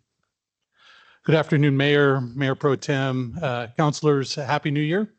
And thanks for asking me to come up in here and present to you today. I am Chris Gonzalez. I'm the Deputy Chief for the Police Department, and I'm here representing safety and quality of life. All right. Find my space bar. The purpose, I'm here to provide City Council with a clear summary of existing regulations concerning and governing. Oh, thank you. To leave the chief to bail me out. Yes. Governing on-street parking of RVs, boats, and commercial vehicles in residential areas, and to request direction. The key points, long-term parking or storage of RVs, boats, trailers, and large commercial vehicles are prohibited on residential streets. Short-term parking is allowed for loading, unloading, or trip preparation. And our enforcement at this time is complaint-driven and focuses primarily on voluntary compliance. The council action requested is to provide us direction on whether we should maintain our existing code as is, to return with a policy or code amendment option for you to review, or to expand our public education outreach efforts. Something I want to bring up a point as there is a difference between parking and storage. The ordinances address parking, which is how you put your vehicle on the street. The land use and development code is what you can put on the street. I'll refer to the land use development code as code and the ordinance as ordinance throughout this. So to get started, the code, there are three of them. One is 3513, recreational vehicles. The next one's 22, which is boats and trailers. And the other one I want to point out to you guys is 23, which is commercial vehicles. In 3513, recreational vehicles, it says specifically RVs may not be stored in the public right of way. That's our streets. This is in not just residential, this is actually in the standards for the entire city. In 3522, it says boats and river rafts shall not be stored or encroach upon any right of way, including sidewalks and trails. So that's streets, sidewalks, and trails. So for both RVs and boats, this is a shall not be stored. This is not a any length of time. And so, and final one before I go into a deeper explanation is this is in the residential code. Commercial vehicles are not allowed to be parked on the right of way, which is the street, and that includes trailers. If you own a commercial vehicle that is small, you can park it in your driveway. If you have two, one has to be in the garage. So something to think about is now we're explaining to you that RVs, boats, and trailers cannot be parked in any of our streets in the residential areas. What does this mean? Per the code, no RVs, trailers, boats, or even commercial vehicles should be stored on city streets unless actively in use, such as a commercial trailer being used for renovations at a house, or if it's being loaded or unloaded. Illegally parking these vehicles is a code violation, not an ordinance violation. This goes back to the fact that parking tells you how to park, code tells us what we can park. There is no associated offense or repeated offense enforcement tool in our ordinances when it comes to this type of parking issue. So for recreational vehicles, long-term parking or storage on residential streets is prohibited, as I stated. RVs may also not be used for living or camping anywhere within the city limits. That means even in your driveway. Third, temporary parking is allowed, and this is generally for up to 24 hours. Now, here's the fun thing. This is supposed to be for on your property, and it's very loose here, and it's not very well defined. Our code enforcement officers have been giving people 24 hours to deal with loading, unloading, and trip preparation and takedown. By the code, if you park it overnight, that's storage, and they're not supposed to be doing that. And so that's where we start getting into confusion when it comes to enforcement with our community. There is not to be any utility hookups, no power, no sewer, no water when it's parked on the street for any period of time. It's just not supposed to be. The only time they're allowed to do that is when it's on the private property, such as a driveway. Now let's talk about boats. Boats, it's just plain and simple. They cannot be by code stored on any public street. Now, if they're being loaded, unloaded, or prepped for trip, but that's an active use, that's allowed. They cannot encroach on any public right of way. We do allow the short term and parking, but even by code, long-term storage must occur on private property. It says that very specifically. Now, again, and finally on the commercial vehicle portion of it, and this includes trailers, this includes box trucks, large vehicles, not just a small panel van. Commercial vehicles are not allowed to be stored on any residential street at any time. If they're actively using it for work, then it's allowed. But even by the way the code's written, they can't park it on the street overnight and leave it to be used the next day. We've been a little lenient with these in the enforcement area, and I'm going to talk about that here in a minute. And that's why we're asking for some direction. In no way, shape, or form are they allowed to block any of the sidewalks or any of the right-of-ways. Now, here's what I want to talk about in long-term versus short-term parking. As you can tell in the picture, that's a long-term parking of a camper. Short-term is considered to be, again, loading or unloading or trip preparation. If someone's not actively loading equipment in or taking it away from this vehicle, trailer, or doing some sort of prep for it, that would now be considered storage. We have been just out of our interpretation, giving people 24 hours on a public street for trip preparation, saying that it's not being stored. But that's not set in code or ordinance. That is an interpretation that we've developed and that we've been using based on a 24-hour clause that allows them to plug in the vehicle for 24 hours on their property. That's purely what we base that on. Nowhere else is the code is there a 24-hour time limit. You often will hear about a 25-foot rule that if they move the vehicle 25 feet, it resets the timer. What that rule is that is actually in the ordinances about parking, that if a vehicle moves 25 feet, then we cannot consider it to be abandoned.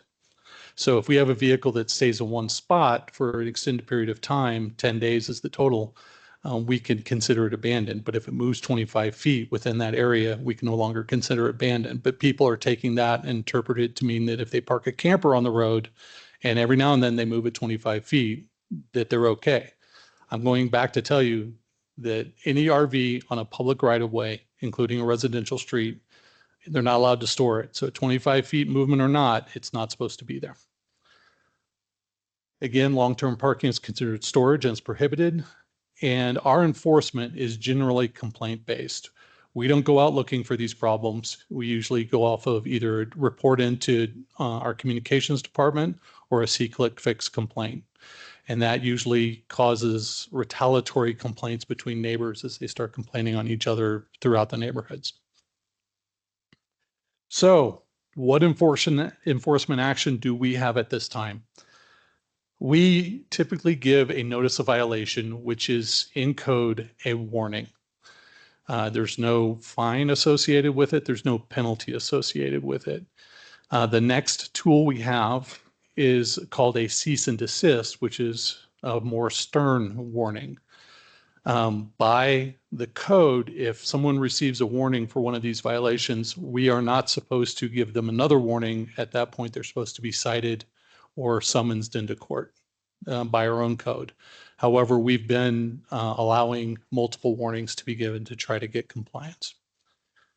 The next step for us is a citation.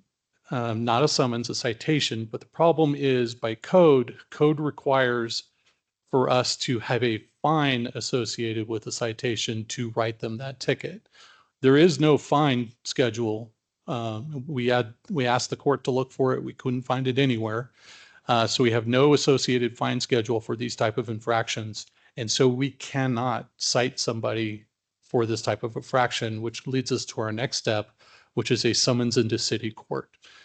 Now, if we were to go out and summons every RV owner that parked on the street into city court, I think Mark would be very mad at us right now. No? No, okay.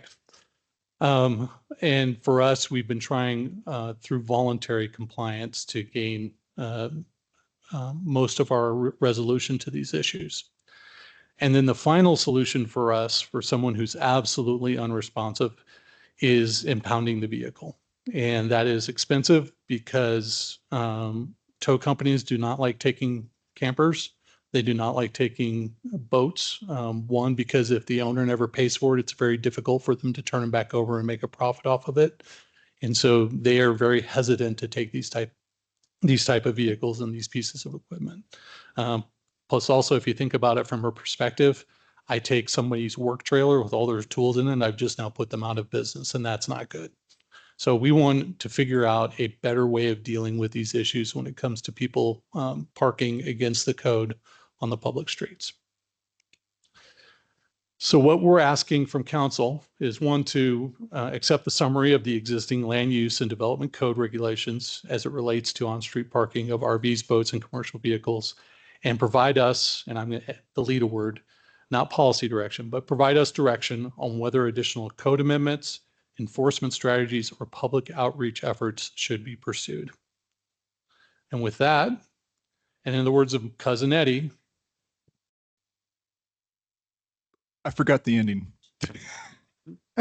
that there is an RV. So, yes. Questions, please. And Tom let me down. He was all into this joke and he failed. Don't ever lean on Tom. Yeah. Deputy Chief, so excellent clarifications. I was completely lost in the 25-foot rule. Yeah. And so that's really clear. Can we go back one slide Sure. to the, If I can manage it. yeah. Oh, apparently I cannot. There we go. So a complaint-based system makes sense. Warning first, cease and desist. Second warning is basically a cease and desist, correct? Correct. And then a citation. It seems to me the gap here is that there's no fines on that citation. Correct. Okay, so I just need to, and I was going to say earlier, he's correct. There is no specific fine, but there's a general provision in the code that any violation of anything that appears in the code falls under this catch-all. So I think what he's pointing out is that the council has never decided to make specific fines or give a schedule or make a specific penalty, but there's a general provision that says any violation of any provision of this code is punishable by a fine up to $2,000 something and 364 days in jail.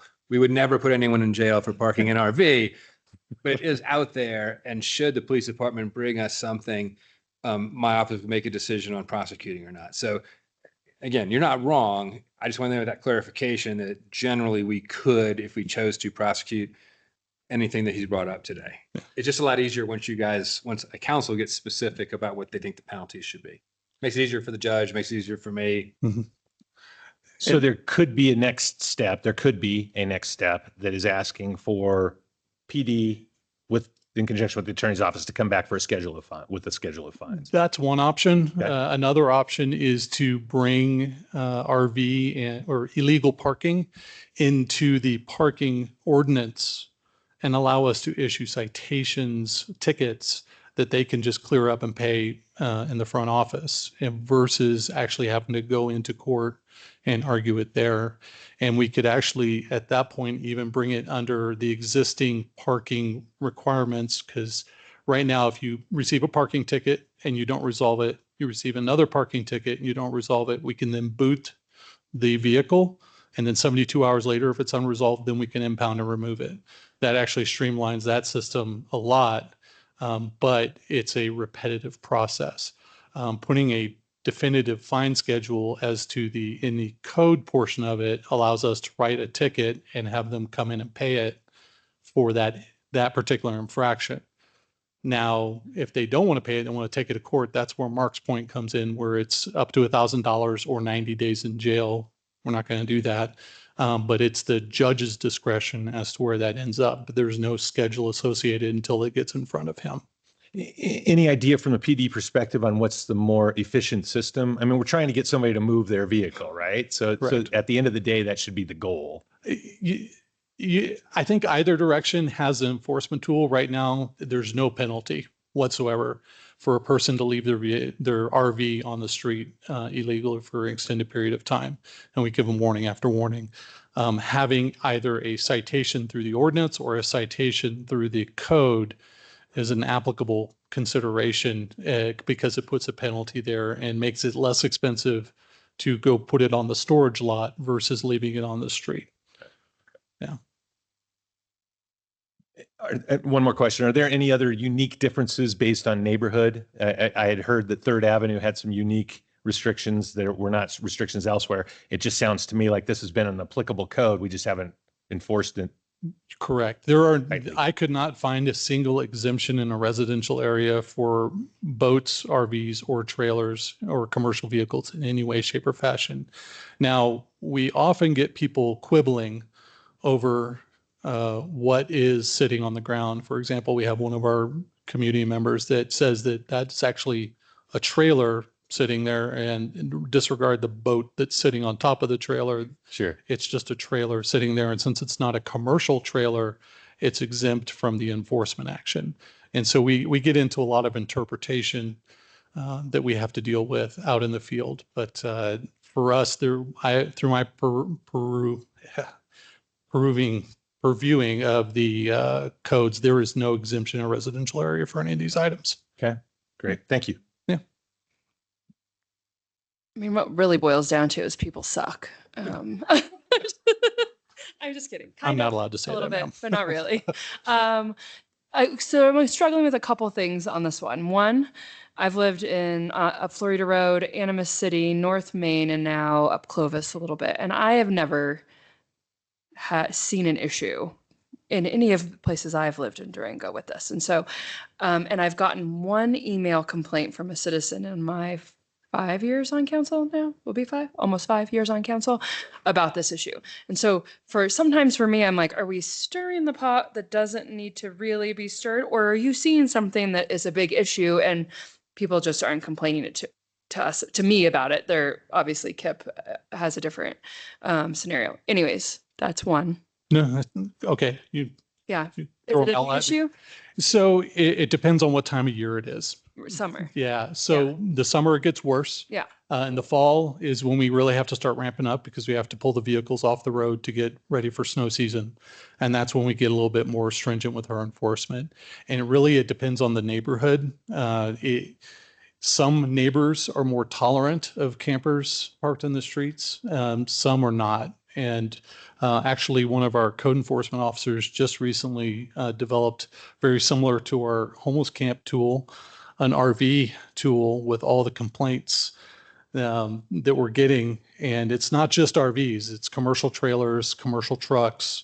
If you saw those pictures that I put up there are all within the last couple of weeks that they've taken for us to use in the presentation, but these are all current complaints that we're receiving, not just the stuff they're finding as they're driving around. Yeah. And so it is much more of a summer thing and a fall thing than it is winter and spring, but it is enough of a thing that like I have one gentleman that is cross complaining on his neighbors and they're complaining on him because he owns the trailer that has the boat on top of it. And So I guess for me, what I'm trying to get at is I don't get enough citizen complaints, or I haven't yet, to like make this a huge issue for me. But if it's an issue for you and your staff, then I feel like you coming with us with solutions is one of the best options. Second, I love that we are a recreational town. I love the Animas River goes through it. I love that people love to be outside. That is why people move here. We want to encourage people to camp and bike and boat and do all the things. And so super strict, like you have to actually be, you know, which you're not doing, enforcing, it seems like moving things in and out of, it seems a lot for like to have your boat there so you can float the Animus after work. Or I don't do that. I'm not saying that I'm that type of person, but I'm just saying like I appreciate that about our town. Now, I don't have 50 rafts parked out in front of my house. And so if I did, would I feel the same way? I don't know. All I'm saying is that I want to be cognizant and careful. Like I don't want to put contractors out of business because they have to move, you know, like you said, like taking their trailers full of tools. Like that's not, like let these people Not work cool. and do their job. And we should support that as a city, I feel like. Now, do I want our streets to look trashy and littered and, you know, with things? No. So again, here I am. I think there's a balance, hopefully here. And so what I'm asking, I guess, is if this is an issue for you and your staff, if you could come to us with a solution that you think would be a good, thanks, Bryce. Yeah. I can't hear you. No, Sorry. I'm not You going to let have him to- jump in. Sorry. Oh, Just sorry. Say that again. Well, no, you're good. This is a great presentation. I appreciate all Yeah, the thank you. information. That's kind of how we're coming to the council today is we're not wanting to bring a solution. That's why I'm glad that we're in a study session. I appreciate the city manager giving us this opportunity to do this in a study session with the council. We want to know what the values of the community are. And we can't be values based unless we know what those values are. And it's very hard to know with this situation. Like you said, it is a recreating town. We get both. We get individuals that don't want them. Then we have individuals that do want them. We have individuals that only want them during certain times of the year and are looking to store them at other times. And so we're just kind of, we want to bring this forward, and it could revolve around more conversation with citizens, some meetings and some other things. And not that we have to make a decision today. However, he did a very good job, I think, of explaining what the laws are So yeah. and what some of the things that we could do. Yeah, I had no idea on half of that. So it was super, thank you so much for, you know, really diving in. And then the third piece I wanted us to make sure we're aware of, if it's, you know, 3 people giving us 500 complaints every summer, again, people suck, and you have to tell them that and be like, okay, I hear you, but this isn't an issue to any of the other neighbors except for you. So your problem, I can listen and be cognizant, but maybe it's not my problem. I don't know. And we don't want to There's a balance. over-regulate, but we want to do what's right for the citizens and what the values this community want. And so we're just bringing the information forward. And we are getting, it does seem like sometimes some groups are small but very loud. And we're not certain what we have in this situation. If it's 50-50, we don't have the percentage, but we do get quite a few complaints on this. Okay. And we're not asking to the council to provide us with a solution to make our day easier or our job easier. This just is a pretty significant issue within the community right now. Yeah. Thank you very much. And thank you. And if you want, I can, through the city manager, send you all the number of complaints we got in 2025. Okay, we'll get you that information.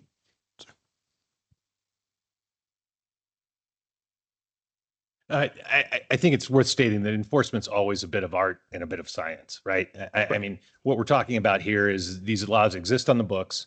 We probably could put a little bit more teeth into them so that when officers choose to more aggressively enforce because of the situation, then they've got the tools there that don't allow somebody just to ignore the citation over and over. And I think that's the extent of this. I feel like sometimes we're talking about all of a sudden you guys are going to go out and just start ticketing RVs, you know, like you have nothing better to do. So that's a real key point here is there's nuance to this. And I think enforcement is always art and science at the same time. And so, you know, your discretion, give you the tools to do what you need to do. And then you guys can interpret the rowdy neighbor versus a person who's just a chronic abuser of a privilege versus, you know, what needs to be enforced. Yeah, that's an excellent point. Is we usually can resolve these with the first or second warning. It's what we have trouble with the enforcement is the third, fourth, and fifth, and so on warning. And we talked about seasonal variation. I would imagine density of neighborhood also, you would get more complaints out of denser neighborhoods just because of the limitation on parking. And so when an RV does park in a dense neighborhood that's already limited on parking and sits there for 10 days or over the summer, then you've got more of an issue and more complaints coming from that direction. That's correct. And we also, we have less complaints in HOA run neighborhoods because the HOA usually takes care of that problem because they can directly find just walking up and doing it. So, Great point. Thanks. Thank you, Deputy Chief. Have we ever fined someone even without a fine schedule? Like, have we for an infraction like this? not in the year and a half that I've been here. And as far as I know, we've gotten everything resolved through the multiple complaint process. We have never fined someone and we have never impounded a vehicle. Okay, great. And then I'm gonna ask an ignorant question because I just really don't know the difference from an enforcement standpoint. So code versus ordinance. Is one take more precedent over the other? Like if you're enforcing a code versus an ordinance, would it still be like complaint based, or does PD have a higher duty to enforce if it's an ordinance that's written within our ordinance schedule, or are you going to enforce both an LUDC code violation versus an ordinance violation the same way? I said I love the policing and never do anything wrong, but we're probably going to talk afterwards about that statement, there being a difference between an ordinance and a code article, because that's a little bit of a nuance. So I don't really, dig in on that one. And I'll stick by my statement that anything that's written in that code, we can take to court and get the judge to make a determine if it's a violation or not and issue a fine. So there really should not be a distinction. And if we talk about it and he convinces me that there's some distinction, we'll have to clean that up. But there should not be a distinction between an ordinance and something that appears in a code article. I mean, that's how code articles become code articles, by the ordinance vehicle. Okay, I was wondering why there was a need for one or the other, or And he both. may have a very good reason for saying that, but he and I didn't talk about it beforehand. And I will add that this is an issue that's common in every community around this country, right? And it's very well established that no one has a right to a reserved spot on public property. Storage of a vehicle is an asset, or it has economic value to it. And the government can't give away things of economic value. So, and usually what happens is people want to reserve parking spot in front of their house in a historic neighborhood. And there are certain communities that we're putting out signs saying, yeah, this is reserved for the resident. And you can't do that. It's very, very well settled law. But we live in a community where it's very tolerant that people, accept these boats being parked around. So you guys are just going to need to be careful in your enforcement efforts and your legislation. Because if you adopt an official policy not to enforce, it opens it up to litigation that we have now given an asset to someone that we didn't give to someone else, i.e. a place to park their boat or a place to park their RV. So the laws are on books for a reason. Certainly enforcement is always an art, like we've suggested here today, and it reflects our community values, right? So this is a tricky subject. And I guess my reason for turning on the mic is just to make sure that everyone knows that despite the values of this community, we cannot give people unrestricted parking of the recreational vehicles, boats, or commercial trailers on our streets. Thank you. There are things we can do. We can set up zones and all kinds of other things Sure. that permit, but we're not there yet. I completely agree with Councilor Coso that there's nuance. It is an amalgam of both science and art in this. And I guess I think of a commercial vehicle because commercial vehicles are stated in there as well, correct?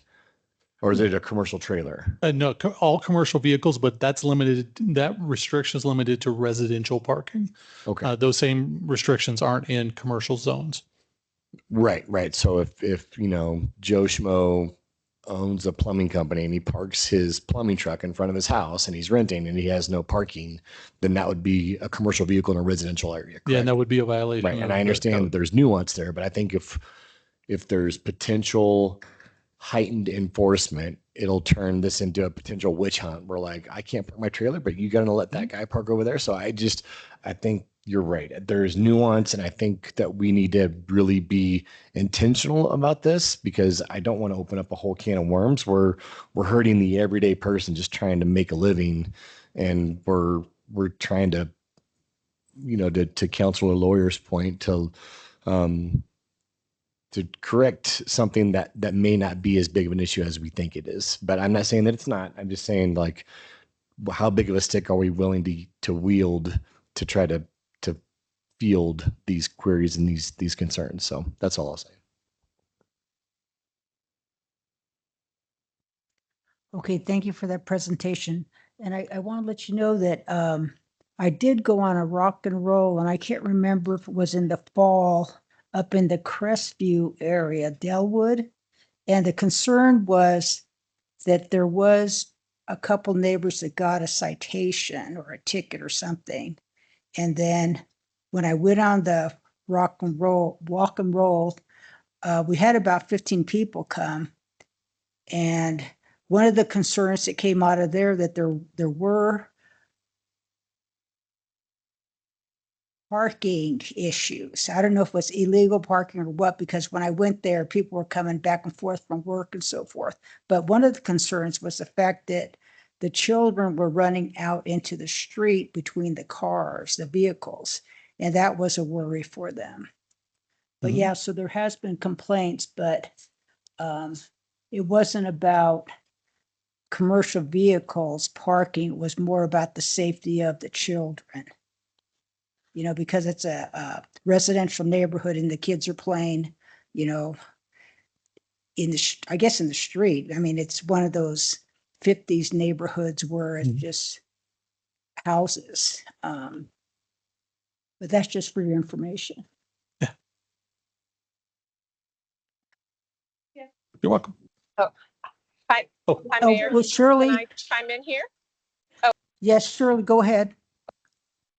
So I guess I am trying to understand all the nuances about this issue.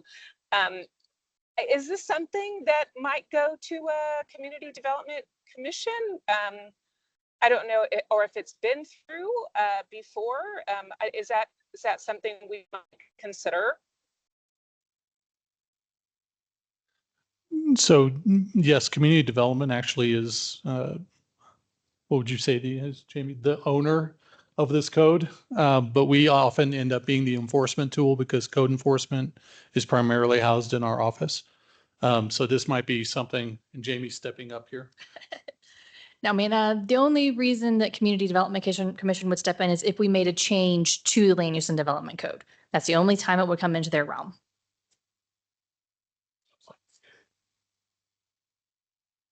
No, that would probably likely go in the Code of Ordinances, which would come straight to council.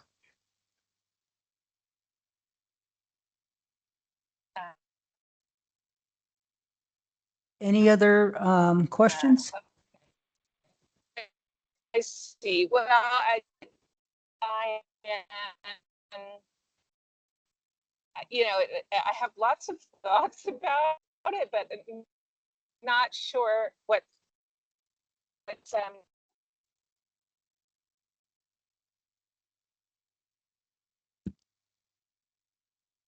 All righty, Shirley. So thank you for your input. Is there any other questions from up here?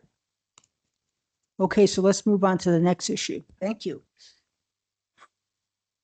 And the next presentation under council request presentation is the Fire Protection and Emergency Services Study.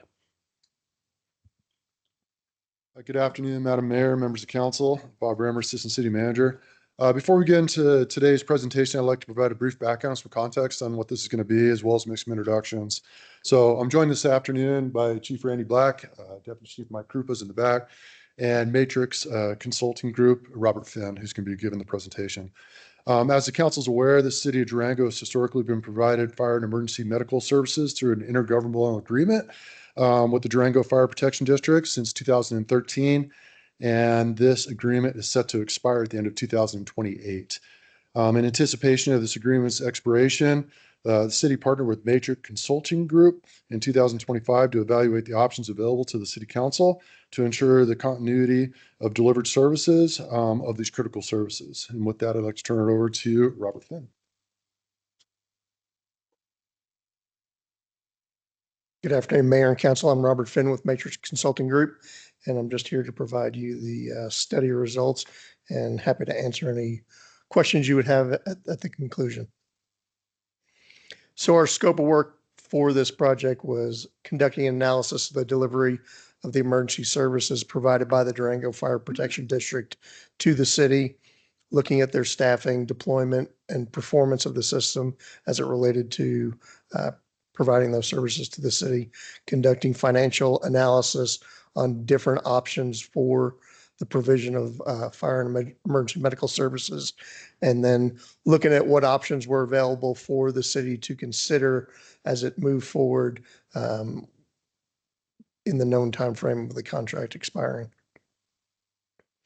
So the fire district and city were instrumental in assisting us with collecting data, setting up interviews, making sure that we met with key stakeholders and heard and received various input onto what ideas were acceptable for the city of Durango, which were more palatable, which were less desirables, but to make sure that we fully vetted each one of the ideas that were brought forward to us, fully vetted them, looked at the costs, and were able to allow you to make an informed decision as this process moves forward.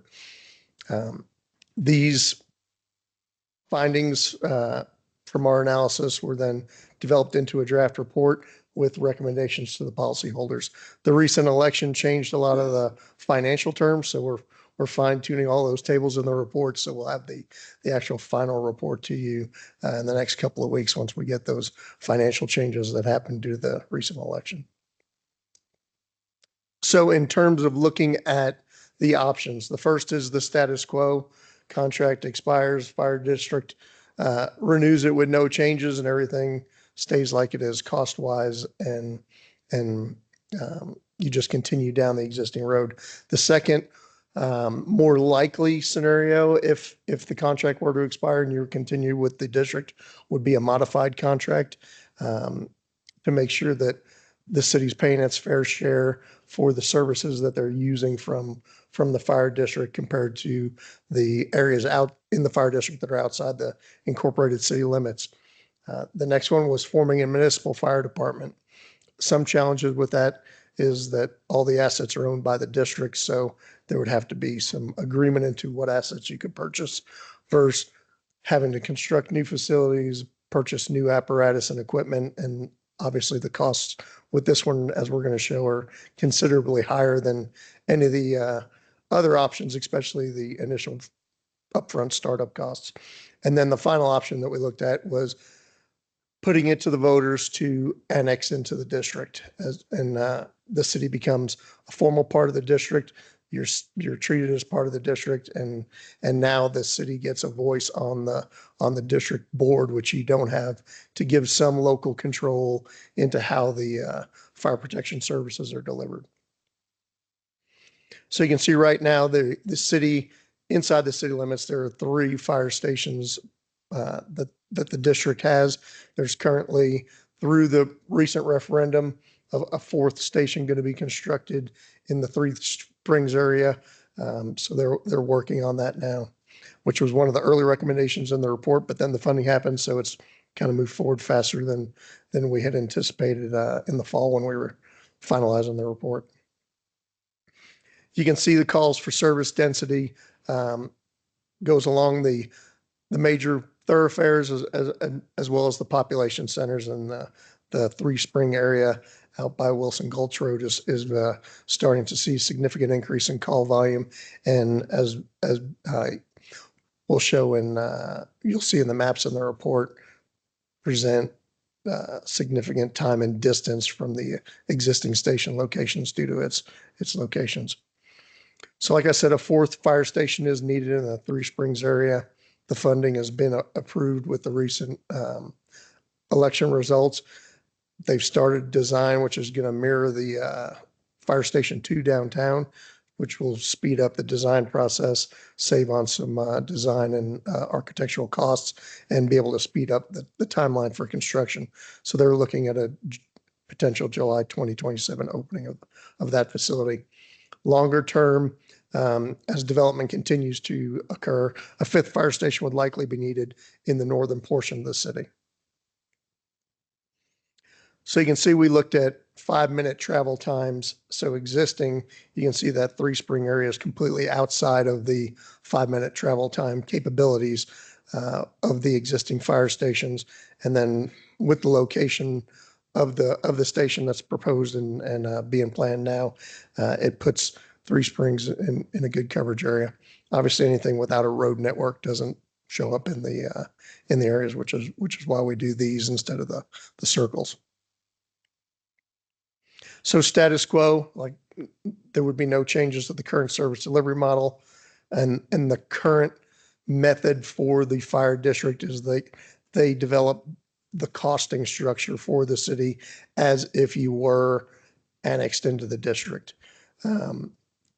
Residents are paying a portion of that cost, and then the city's offsetting those through general fund dollars generated primarily from sales tax.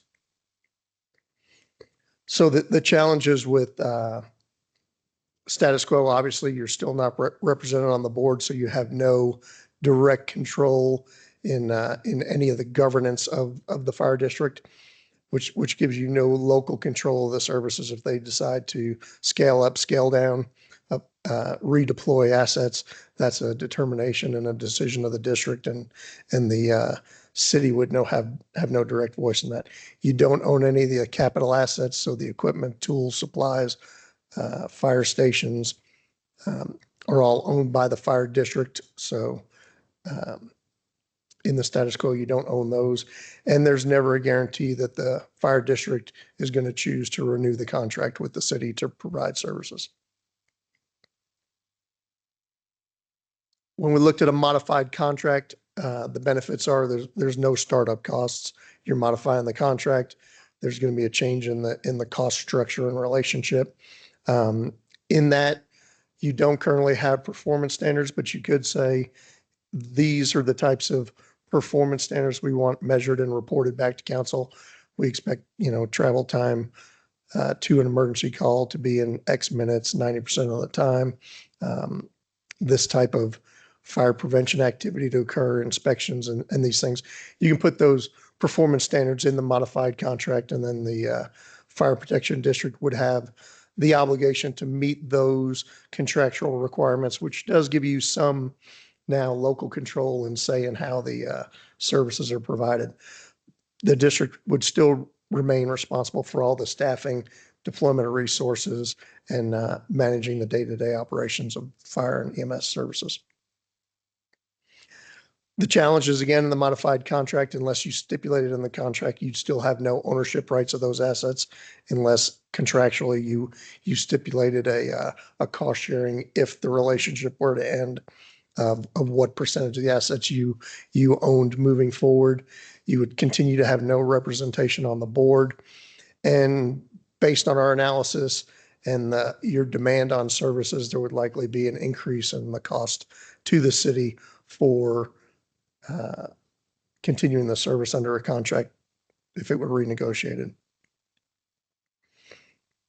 A municipal fire department, the biggest benefit is you guys have full local control. You make the decisions, you determine the performance levels, you purchase in the apparatus, and you're in full control of all the operations of fire and EMS services.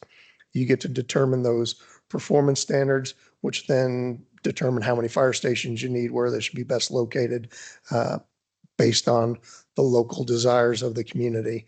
And you're going to own all the capital assets. Once you purchase them, they're yours, and you own and then have that responsibility for maintaining the assets moving forward. The challenges are, first is the significant investment in capital. Fire trucks currently $750,000 for an engine, about $1.4 million for a ladder truck, and you're looking at a 3-year wait time for delivery. So you because the fire district would likely have to reduce some of its inventory due to a smaller service area, there may be an opportunity to purchase some of their equipment used, but you're still going to have to be planning then for future replacement and significant costs. There are a number of additional city staff positions that would be needed to now support these city personnel. So HR, payroll, IT, significant increase in fleet, and to be able to maintain the increased emergency vehicles and to work on fire trucks, which is emergency vehicle technician specialty mechanic certifications. And then likely in the best interest of both parties, you would want to enter into an automatic aid agreement with the district. So if your resources are taxed, they would respond in and help provide services in the city. And likewise, if there's something going on outside the city limits, you would assist the fire district in providing services for those larger scale events that tax the resources of either one of the now smaller organizations. Annexation. The key benefit is now you do have board representation. You, people from inside the city limits can serve on the board, provide input and governance into how the district is operated, and make sure the interests of the city of Durango are fully represented as part of the board. The funding would be stable and consistent. Sales tax funding, which you're using to do part of it now, is, you know, dependent on the economy, it's dependent on tourism. So it's a little more volatile and can fluctuate where property taxes and using a property tax scenario is typically a more stable funding mechanism. Your existing service delivery model remains. The fire district continues to provide the service, but now you're fully funding your fair share and you're treated holistically as part of the district instead of as a contractual customer of the district. And then the district remains responsible for all personnel deployment matters and all those ancillary HR, finance, payroll, fleet things that they currently provide. The challenge is voter approval. So the key to the voter approval is educating the voters on what is going to happen, because there are certain general fund tax dollars that are used to offset the costs of fire and EMS services today that would no longer be needed. So making sure those voters are educated into, okay, what's going to happen with those dollars.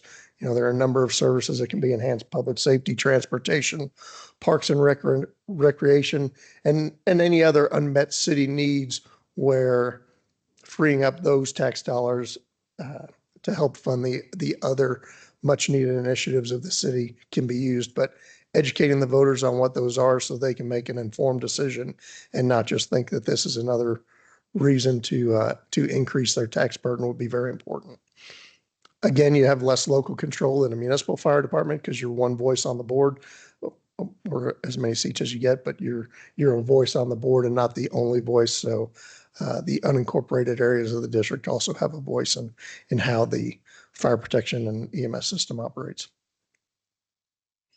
When we looked at the cost, you can see your status quo. The residents are currently contributing $6.3 million from the mill. The general fund kicks in another 5.7 mils at 5.2 million roughly, so 11.5 million. And to an average $750,000 home, that looks like around $326 a year.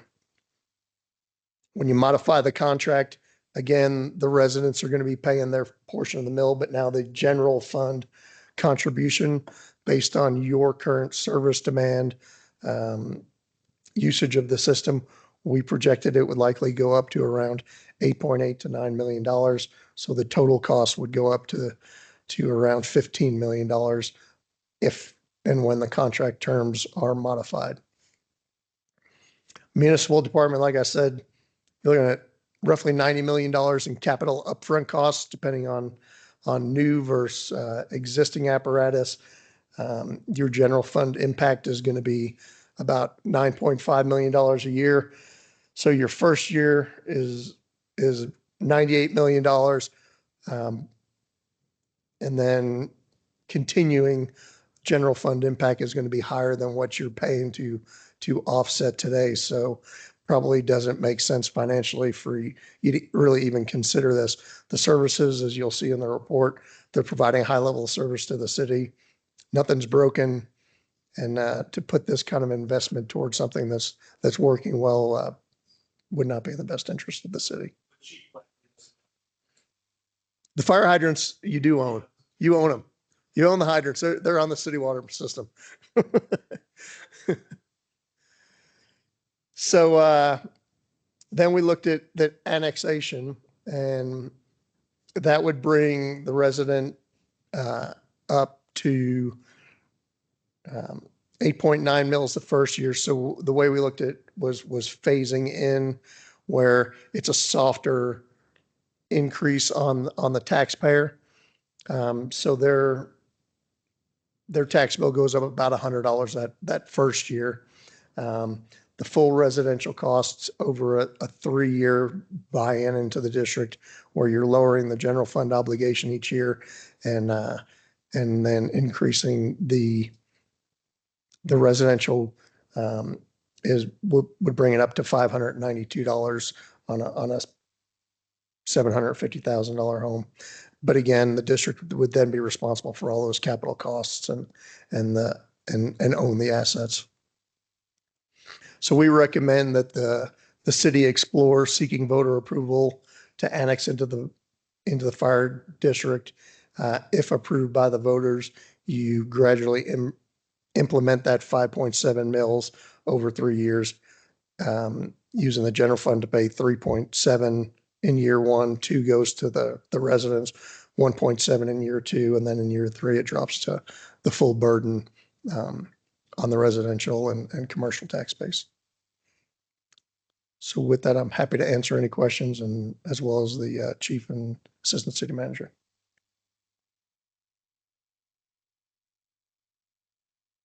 Wow, thank you, Robert. That was a good report. I have one question now. If we went to ballot on this, is this going to be a county-wide vote or just in the city? This is city residents voting to annex into the district. Okay, so no county. Okay. They've already made that vote. They're in it. I appreciate the presentation. I think it all makes total sense. A small question, typical performance standards in a modified contract. I think you had talked about response times. Are there other typical performance standards that sometimes get written into a modified contract? So the performance standards, which are typical, are when there's controllable factors. The dispatching of apparatus in the fire service, it's 1 minute, 90% of the time is the best practice. Turnout times, so how quickly do personnel get up, get out of the station. 1 minute 30 is fairly typical for a daytime when they're awake. A lot of agencies do a different one from 10 a.m. to 6 a.m. when you wake up and you've got to get to the station. But 1 minute 30 is the typically accepted performance for getting your gear on, getting on the apparatus and wheels rolling. And then most suburban communities, the National Fire Protection Association Standard 1710 has a one-size-fits-all 4-minute travel time standard, which doesn't fit most communities and certainly doesn't fit what goes on here with your road network and, the hills and the winding roads and various things. So a community like this, somewhere between 6 minutes and 30 seconds and 8 minutes might be the community expectations and doing that. And then beyond that, it's more the frequency of the fire prevention work. So how often do you expect community education events to occur? What types of community education events are desired in the town? And then what types of fire prevention activities? Obviously, it would cost more if you said we want every business and every multifamily housing inspected every year, compared to low risk every 3 years and moderate risk every 2 years, and your higher risk, high assembly, things that would cause large loss of life potential or large economic loss to the city, as well as those state mandated prisons, hospitals, schools that need to be inspected every year. So if you did it tiered, then making sure that the businesses are getting inspected and things don't fall off are important. And all of those performance standards could be implemented from a fire board if we annexed into the district as well, correct? Correct. Okay. Thanks. Yeah, just a couple questions. Our contract expires 2027? 2028? Yeah, December 31st of 2028. 28. And then how long was that contract? Started in 2013, so it was a 15-year contract. 15-year contract. Okay. And before then, we did have a municipal fire department, right? 2002, I believe, is when you became the municipal department ended in December 31st, 2001, which is when the consolidation started, but it was a functional IGA at that point. And then the district was actually formed in 2014, and that's when the current contract was voted on in 2013, started January 1st, 14. But that's when the current contract that we're under started. Cool. Awesome. Thank you. Yes.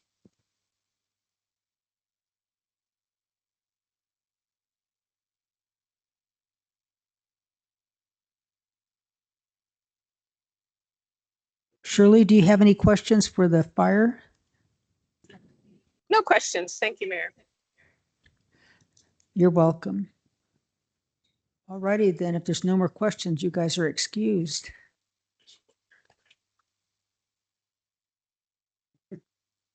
Okay, so on the agenda, we have proposed new agenda items for discussion.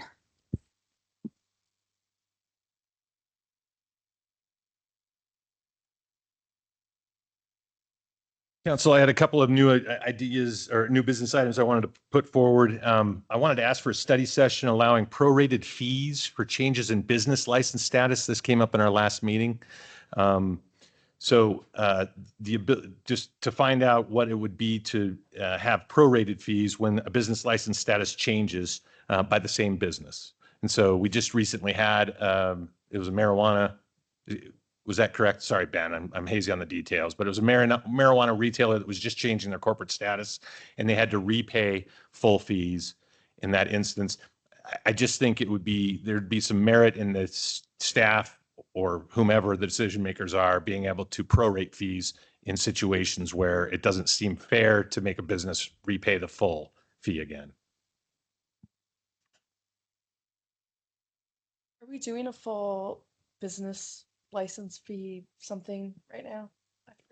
We have I'm looking at Gloria, have our master fee schedule for approval coming soon, where I think we'll be finished with it to present to council. And then the council can kind of take a look and see all the fees and then look at determining if there's any they would like to modify on that. And then staff, I'm sure, would probably bring things that we would like to see modified, but Yeah, that we were schedule should be coming soon. planning on bringing that second meeting in February, and along with any staff proposed changes to that fee schedule. Inclusive of having a proration opportunity? We discussed that in some way, shape, or form. Can we just tack Is it a that on? study Session, or is it a council item, or is it a agenda item? Sorry. Currently, it's an agenda item with the current fees. Not all fees are currently adopted by resolution, so this is a comprehensive model of all the fees, and then any changes, going forward would be adopted. Would we be able to chat about different things in that? Sure. Yeah. in that Can we just schedule? tie that to, will you make sure that we have got that as a note Okay. in the presentation? Is that fair? Yeah. Okay. Okay. Speed discussion. Mayor, I still got a couple of things too. I'd love to chat. I wanted to ask council how we felt like we were going to proceed on appointee reviews and establishing the goals. We were changing the review process a little bit. I just was unsure about what we thought the next step in that process was going to be. That it gets, their salaries get reviewed when the other salaries get reviewed for the entire city. But I'm not sure this is me asking. I was unclear on what our next step was to try and establish that kind of more formal review. Yep.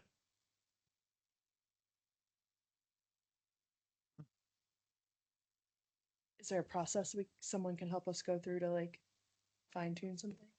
Sure. I think what we'd probably end up doing when it comes to contracts, and I'm going to look at Mark on this one, is that we just probably need an executive session with us all in those, your appointees, myself, Mark, and Matt, and discuss the changes, proposed changes, and come out of that executive session with direction on the changes for the contract. Yeah, so my question was not about contracts. It was about the reviews themselves. We had talked about establishing goal tracking, core competencies, and qualitative feedback with focuses each 6 months. And so there is in some way, shape, or form, there's a form or whatever we're going to have to try and figure out that says what are the goals for 2026 so that when we hit 6 months, we can gauge against those goals. I feel like I said that after the last executive session that with maybe with, I don't know, Bonnie's help or someone in HR, I'm sure that they have something that we could have something that's a little bit easier to follow. Or we can just do it ourselves. It's probably going to be something you're going to have for yourself because that's not something in regards to a review that Wanna, we like, would have draft? for us. That's what I was kind of, Do that by email since it's just for our appointee reviews, or do we need to do that during an executive session? You need to, so there's kind of a fundamental disconnect happening here. You guys employ myself, Jose, and the city man or the city magistrate through contract. We Yeah. are appointed contract employees, and our contracts dictate when we're reviewed. And as you know, when there's a contract, both parties have to agree. So that would need to all occur in executive session. Mandating a salary review along with employees is a little bit of a square peg in a round hole because they don't work under contract. They work for Jose, they work under a budget you guys propose. So I don't know if that answers your question, but you just have to look at the three appointed officials differently. So there's two things that he's talking about that we wanted to do is we want to change your format that we use to, and we've done that before, where we went from point scaling to, you know what I mean? So I don't know, does that have to be done in executive session? I would recommend that it is done. in Okay, executive and then session, in yeah. that executive session, we can sit down with each of you and say, we want to go to 2 evaluations a year rather than 4. Right, Do you and agree to then- that? And then write a new Correct. contract, correct? Yes. So can, No, okay, and like, it's a great example is Jose's contract, I'm sorry, city manager's contract is different than mine. Yeah. Because his review is required to have public input by code or by the charter, and mine isn't. So I agreed in my contract to have quarterly evaluations, whereas I believe his contract says you have to meet the charter review, and then he has quarterly reviews. Yeah. So, and again, all that's just negotiated in the contract, and that's properly done in an executive session for those 3 appointed individuals. so do we need to just, in under new business, right? An executive session to review. I think if you're in agreement and you have 4, you can just place it on, I would assume February, seeing as Yeah. one will not, you won't be here on the. yeah, we've gone away from what I was asking, which Oh. is just the tool that we're sitting there and saying, here were the goals Jose or Mark. But I or think we Matt need had. to do that in executive session is what he's saying. I just think it's going to take time for us to get the tool right before we even go in and say the contract's going to be changed. They already have a quarterly evaluation happening. If we just change the way that those quarterly evaluations happen, there's no contract change here. If I have this correct, right? I'm just talking about how do we figure out the goals for 2026 and how do we measure them effectively at 6 months and into the year or quarterly if we don't change the contract. Does that make sense? I'm fine if going whatever way. I just didn't want this to fall through the cracks, us go 3 months and then we're back to the same evaluative process for the quarterly check-ins. Can one of us draft like a, I think what I'm Goal trying to, and I think you have to do that by contract. Whatever, however you want, if you want to change and have a more specific evaluation process with goals and everything else that you would like us to meet, you have to contract with us to put that in our contract. Now, if you're just talking about the type of form you use. I mean, that's all it is. It's that's a the- form. Yeah. So can one of us just draft a form and send it out to each other and say, this is okay for people to use this form? And we can do that by email. It's I mean, you can- administrative. I mean, you employ us, you can say, hey, pursuant to your contract, we get to do these evaluations. This is the form I want you to prepare for that meeting. You can do that. Okay. So can we do this via email then? Mm-hmm. Just get it That's done. why I was just, I really just wanted to get input from council in a public meeting. How do we want to proceed with this? Okay. I mean, I would still suggest that you do that in executive session because of the nature that it's going to lead to in the contract. Because if you do it by email, you're potentially violating the open meeting laws because you're discussing public business by email outside of a public meeting. Even though it's just administrative? Yeah, I mean, there's no exemption for just being administrative when it comes to the OML. Scheduling is exempt, but when you're going to make not fundamental, but when you're going to make changes to an evaluation process, that can be done in executive session and is properly done in executive session. And an email discussion of it, I'm concerned that would violate the OML. Okay. Then Okay, so how about this? Okay, so you're going to be gone the next meeting? Yeah. Okay. executive session the And- first. yeah, meeting in exec- January That we can hammer that this we out, can and I'll just- come with a form. But then everybody come with their suggestions. I'll come with a form. Okay. Okay, great. Can we put that on the agenda? Absolutely. Great. Because you have to vote to go into executive session anyway, so Yeah. it's an easy one. That's For all all for me. three or just Mark and I? Do you have All anything three. else? All three. Do you I have have nothing else. Thank you. Dave, Jessica, Shirley, do you have anything? No, Mayor, thank you. All righty, so we're done with the agenda, so we're adjourned. Thank you.